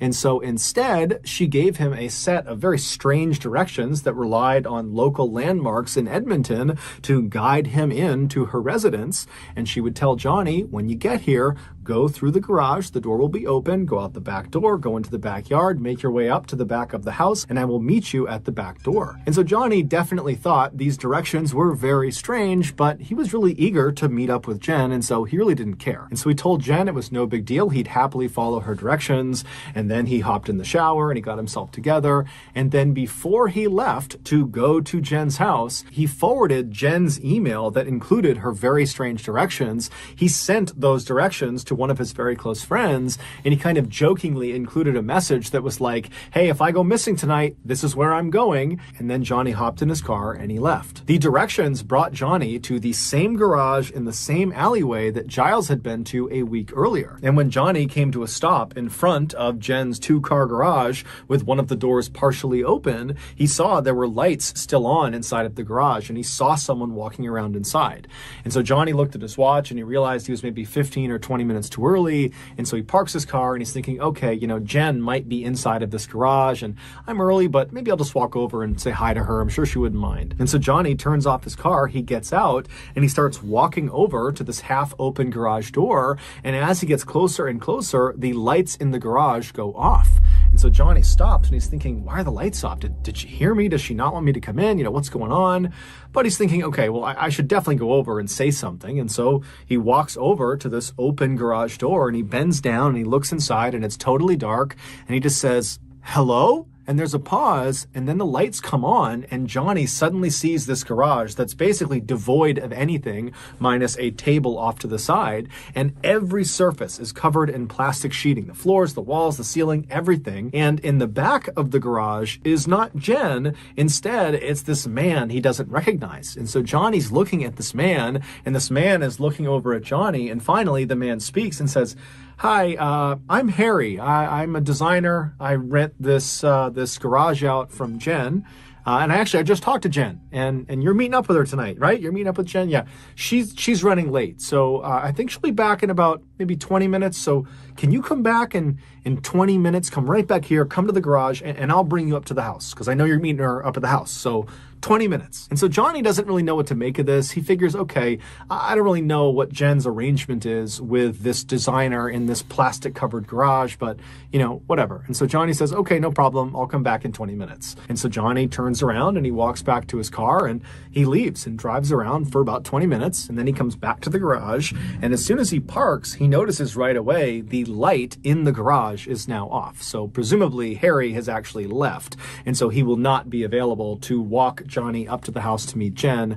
But Johnny was thinking, I don't really want to interact with Harry. He seems like a strange guy anyways. And so he counts this as a win. And so Johnny parks his car, he hops out, he walks over to the garage, he bends down and goes inside of the garage. He stands up and he walks across the plastic lined floor to the door that's going to lead out into Jen's backyard. But before he reaches that door, something smashes into the back of his head. And immediately Johnny is horribly dazed and he instinctively throws his hands up to protect his head, and he begins spinning around trying to figure out who or what had just hit him. And as soon as he turns around, he sees in the shadows is the figure of none other than the man he saw before, Harry. And Harry is holding a big metal pipe. And immediately when Johnny sees him, he begins screaming, police, police, police. And Harry just winds up and wails on Johnny with this metal pipe.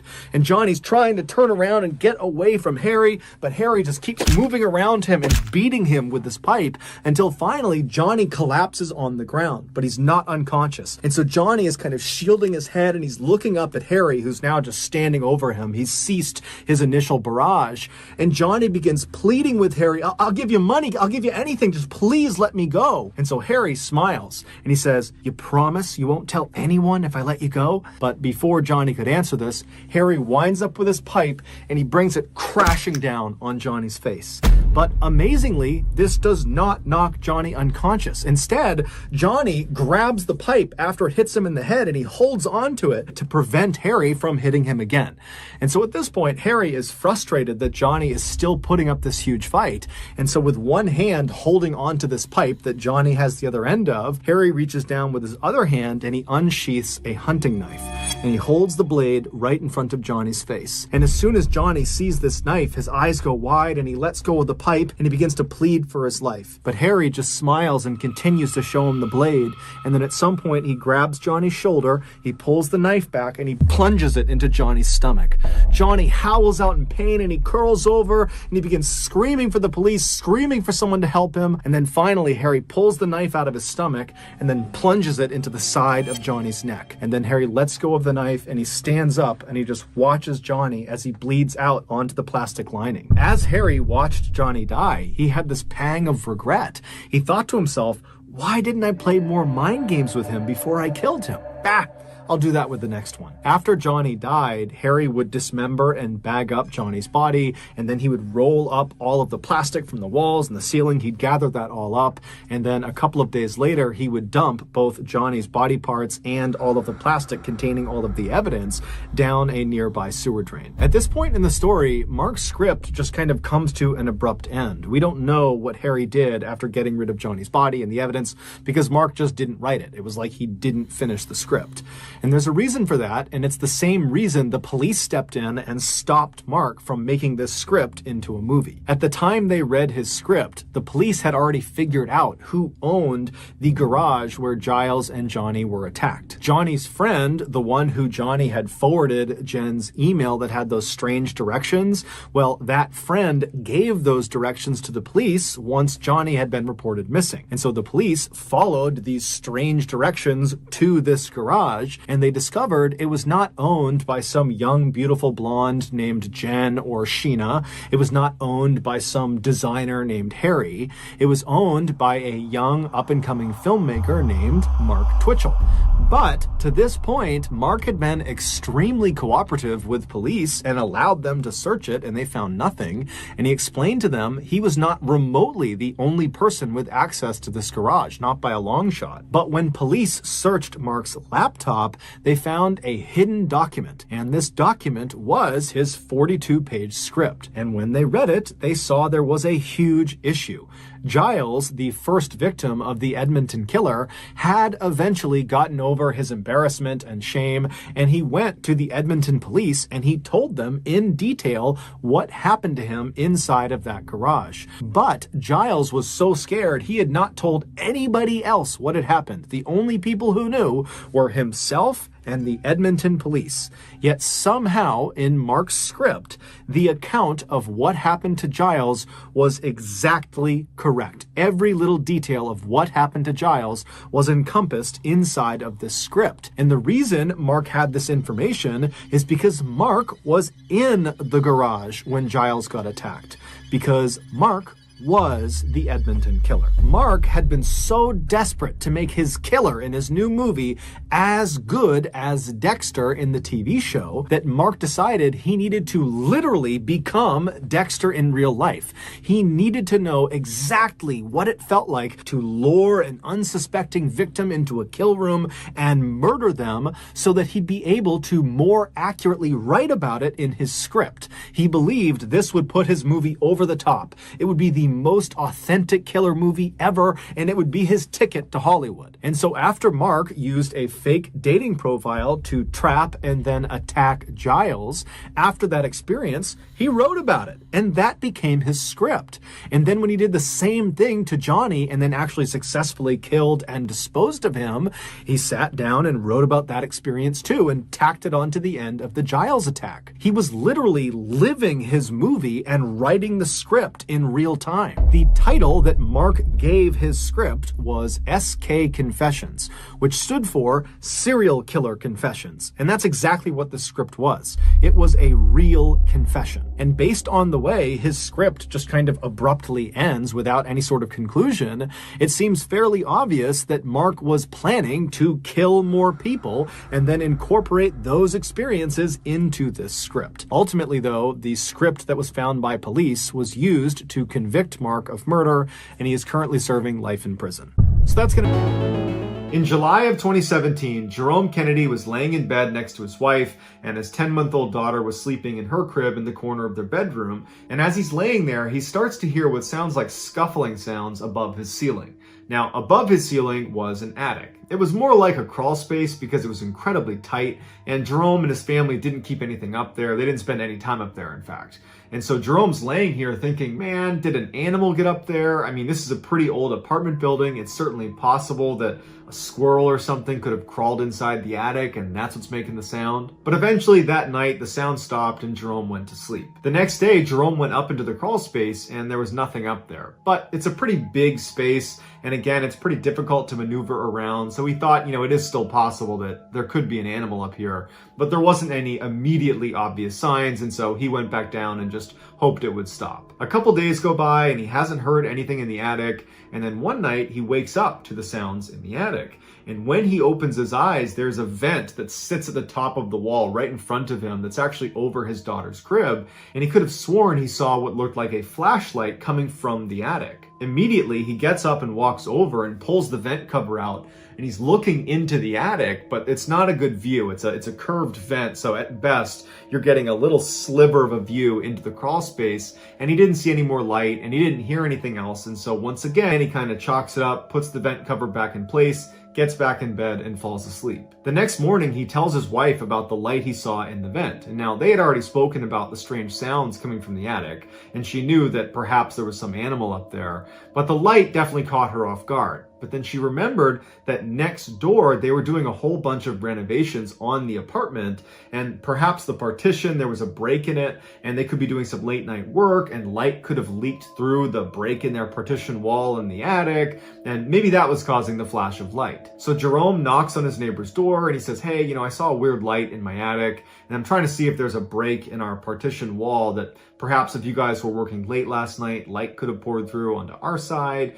Is that a possibility? And his neighbor said, we were not working late last night, and I've actually been up into our attic, and I've checked that partition wall because we're doing renovations, and I need to make sure this apartment is in good working order because I'm looking to sell it, and that partition wall is solid, so I don't think there's a break in it. Jerome and his wife are totally stumped, and so they decide, let's just put a security camera up in the attic and let's see what's moving around up there. Let's see what's causing the light and these sounds. So that day, Jerome goes out, he gets a little security camera, he comes home, he installs it in his attic, and then he, his wife, and his daughter go to bed. That night, Jerome doesn't wake up to any sounds in the ceiling, he doesn't see any lights, and so when he goes to check the footage the next morning, he's not expecting to see anything, but he is shocked at what he discovers. In the middle of the night, after Jerome, his wife, and his young daughter have already fallen asleep, you see on camera as the partition that separates Jerome's attic from his neighbor's attic slides open, and in crawls who else but Jerome's neighbor, Robert Havrilla, the same guy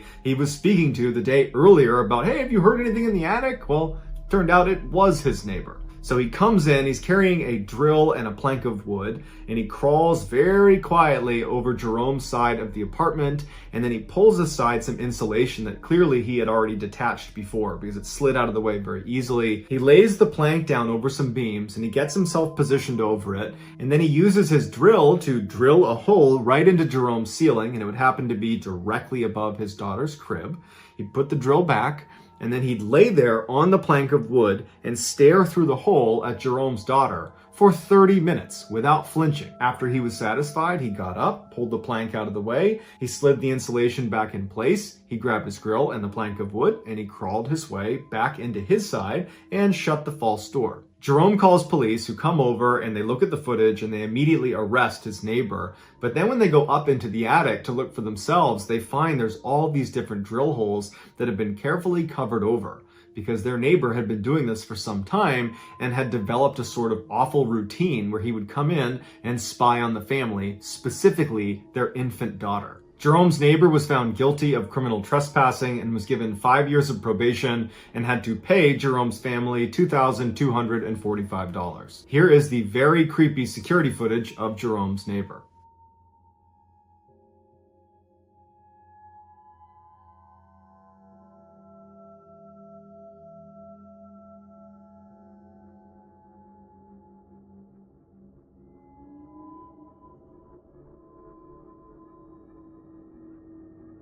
Growing up, Colton Louder was a joy to be around. He was always goofing off and making people smile, and he had a really infectious laugh. But secretly, he was depressed and began self-medicating at a very young age. By the time he was 18, he was a full-fledged drug addict, and by the time he was 25, he was in jail on a life sentence for murdering his uncle over a drug-related dispute. Colton's actions had a profound impact on his family, but none more so than on his twin sister, Kaylin. She had known about his pain even when he was putting on that facade of being happy and bubbly and outgoing, and she had reached out to him and tried to help him, but she could never get through to him, and when he was ultimately convicted, it was crushing to her. She felt like she couldn't help someone who was really vulnerable. But instead of just feeling bad about this, she took her sadness about her brother and watching him spiral and turned that into a laser focus on helping other vulnerable people that were struggling with addiction and depression to try to help them before they end up like her brother.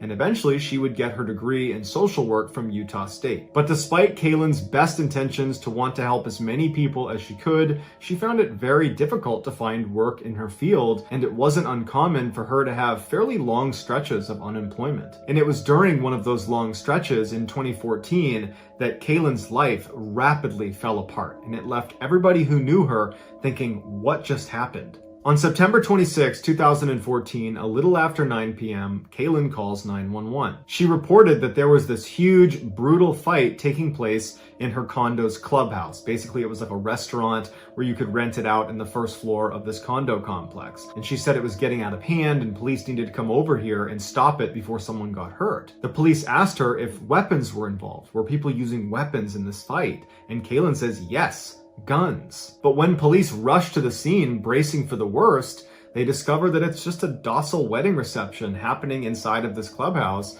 and not one person in there reported any altercation happening. They were like, we're being pretty quiet. I don't know where she would have got that from. One guest would tell police that they had lit off a single firecracker, but they showed them what they had used, and they were these little tiny cheap things that made almost no noise. So it is possible that Kaylin could have mistaken that for a gunshot, but it does seem highly unlikely. Police leave, and then 1 hour later, Kaylin calls 911 again, but she immediately hangs up as soon as an operator has actually answered the phone.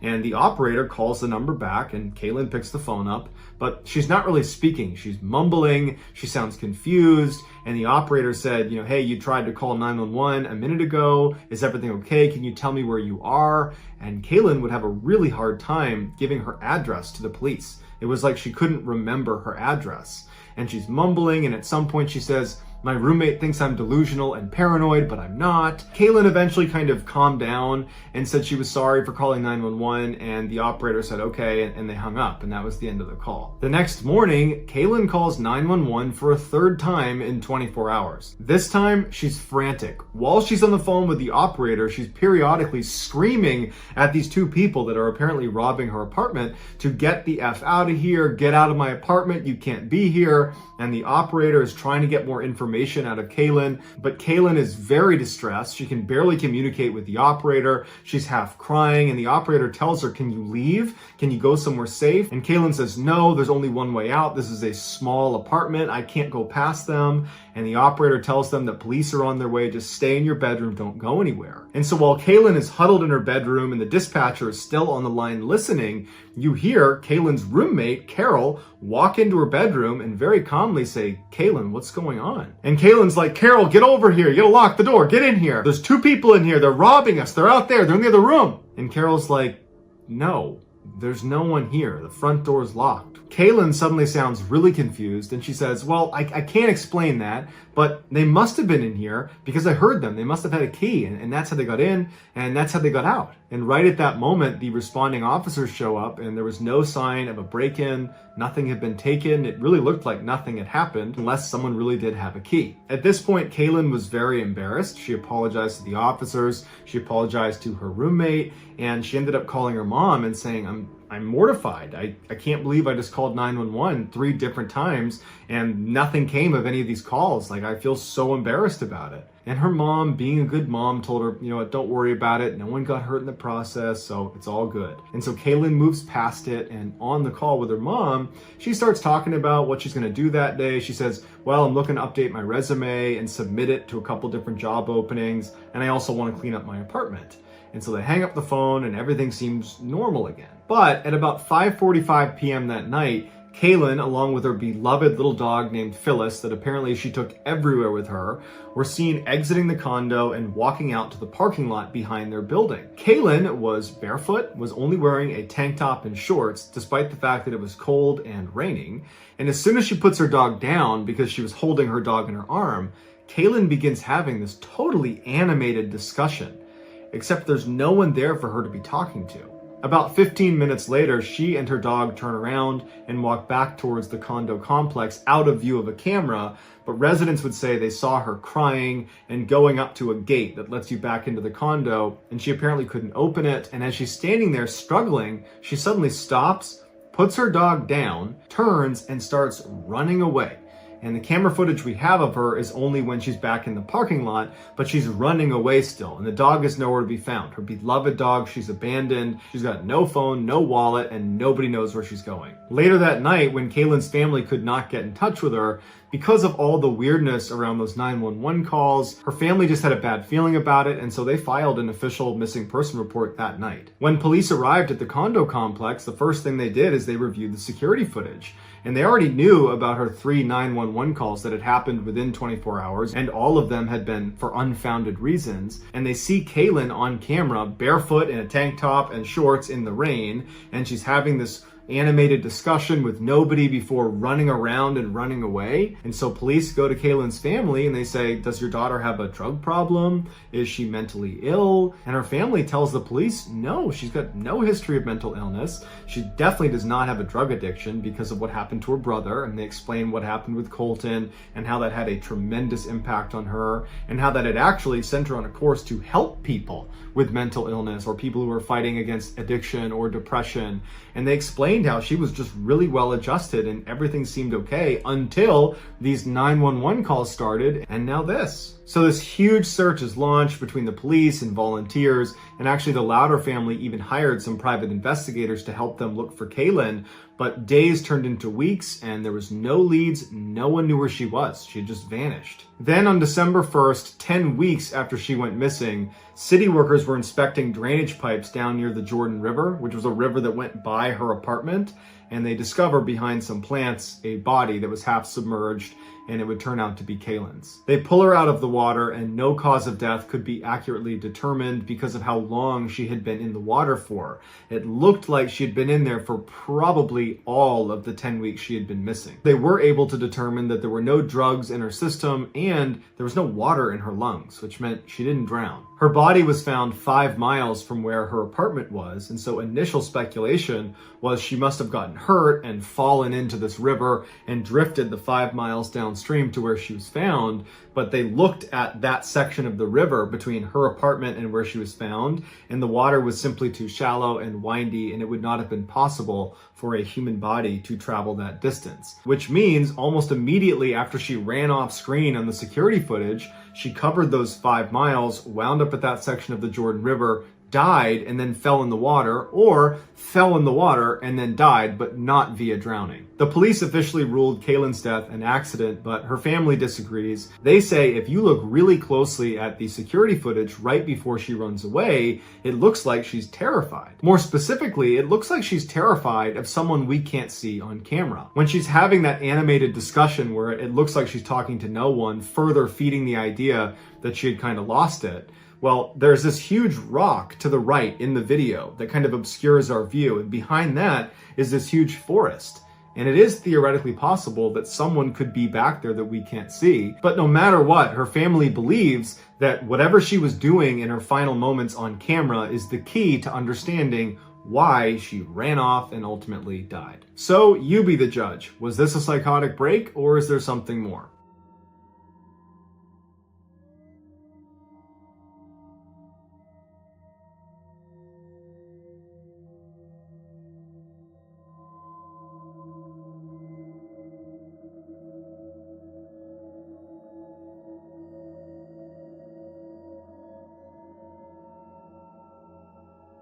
On June 20th, 2018, 15-year-old Lisandro Gomez Feliz, who went by Junior, was on summer break from school. He and his mother lived in a small apartment in the Bronx, which is in New York City, and this particular night he was staying in, playing video games while his mom was trying to sleep in the other room. Just after 10 p.m., Junior gets a text message from his friend Jason Velez, who lived about 2 blocks over, and Jason was asking Junior if he wanted to come over and listen to music with him. Junior was getting bored of his video games anyway, so he says, sure, I'll come meet you. And then at 10:05 p.m., an outside security camera picks Junior up, leaving his house, walking the 2 blocks over to his friend Jason. Junior arrives a couple minutes later, and he and Jason spend the next hour and a half looking at their phones, listening to music, and just chatting with each other. At about 11:30, Junior says he wants to go, and so he says bye to Jason, and he starts walking back towards his apartment, but instead of going to his apartment, he walks past it towards an area known as Adams Place. Adams Place was notorious for gang activity,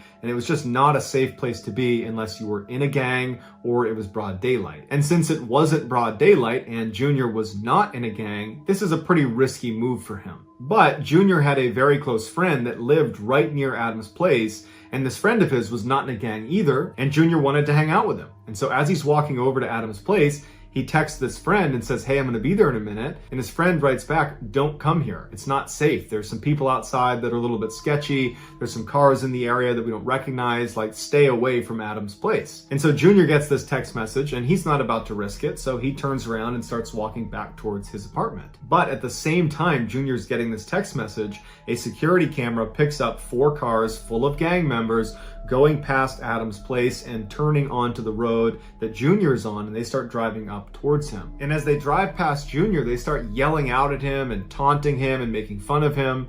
And Junior, who's scared, just starts running. And right away, the cars start chasing him, and they immediately cut around another side street and they cut him off. And so he's kind of funneled into this bodega that's on the corner right in front of his apartment. He's literally a stone's throw away from the front door of his apartment, but he can't get to it. So he goes in the bodega and he yells for the store manager to let him over the counter, to hide on the other side of the counter. And this store manager, who's used to gang violence in this area, is not quick to want to help this guy jump over. He's worried he's gonna get robbed. But as he's kind of holding him back from getting on the other side of the counter, the gang members saw Junior go into this bodega, and one comes flying into the bodega, sees Junior, and immediately turns around, runs outside, and on security camera alerts the other gang members that Junior is in here and there's no way for him to get out. There's only one entrance into the bodega. And you see all the cars converge on this bodega, and you see all these gang members get out with machetes and knives,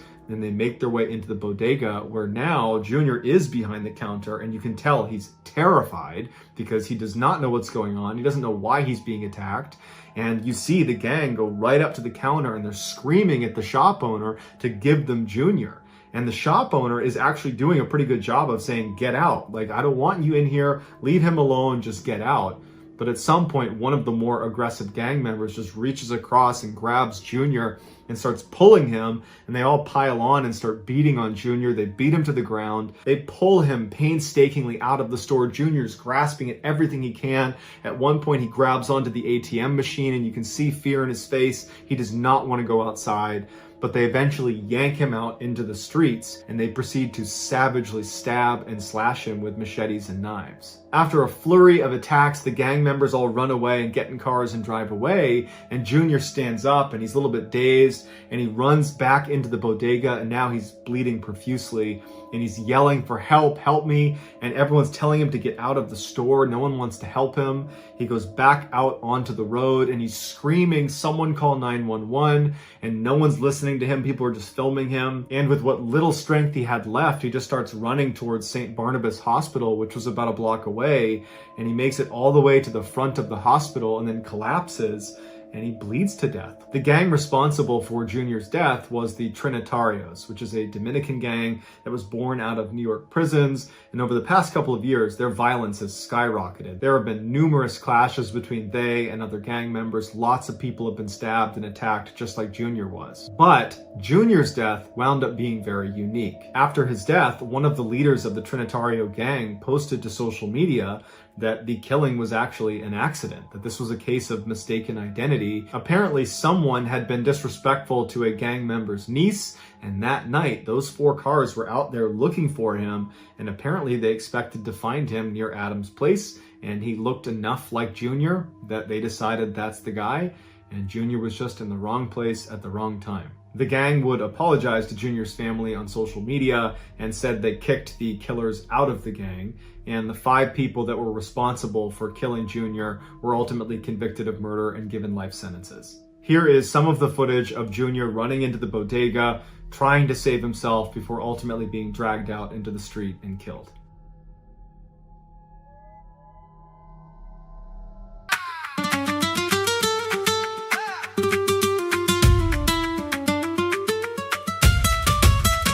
You left a red stain on my white sleeve at the corner table by the bakery.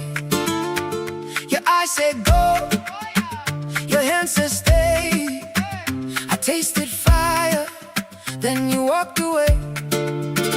I keep the mark, I keep the spark under my skin. It pulls me hard, one step close, then 2 go wrong. Say my name and bring me home.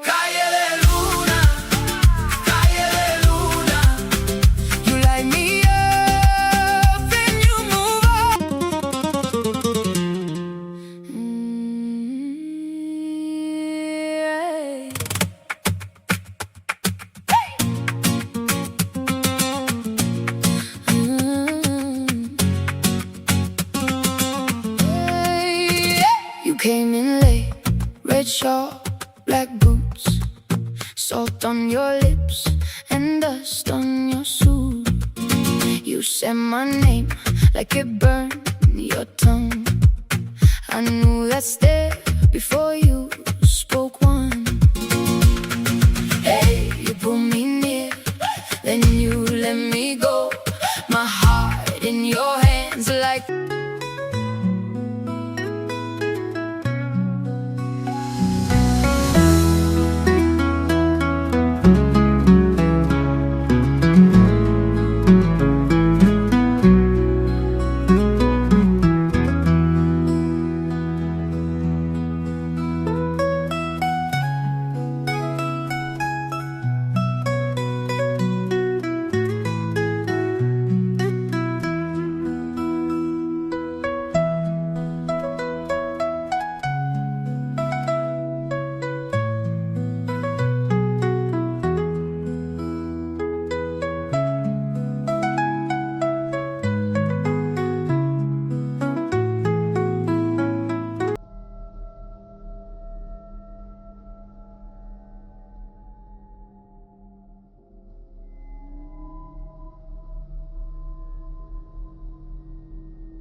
So that's going to do it, guys. Let me know what you thought of these 3 stories, and I will pin the best comment at the top of the comment section. If you enjoyed today's stories and you haven't done this already, please flirt with the like button and tell them they are exactly your type, but then give them a fake number. Also, please subscribe to this channel and turn on all notifications so you don't miss any of our weekly uploads. If you want to get in touch with me, you can direct message me on Instagram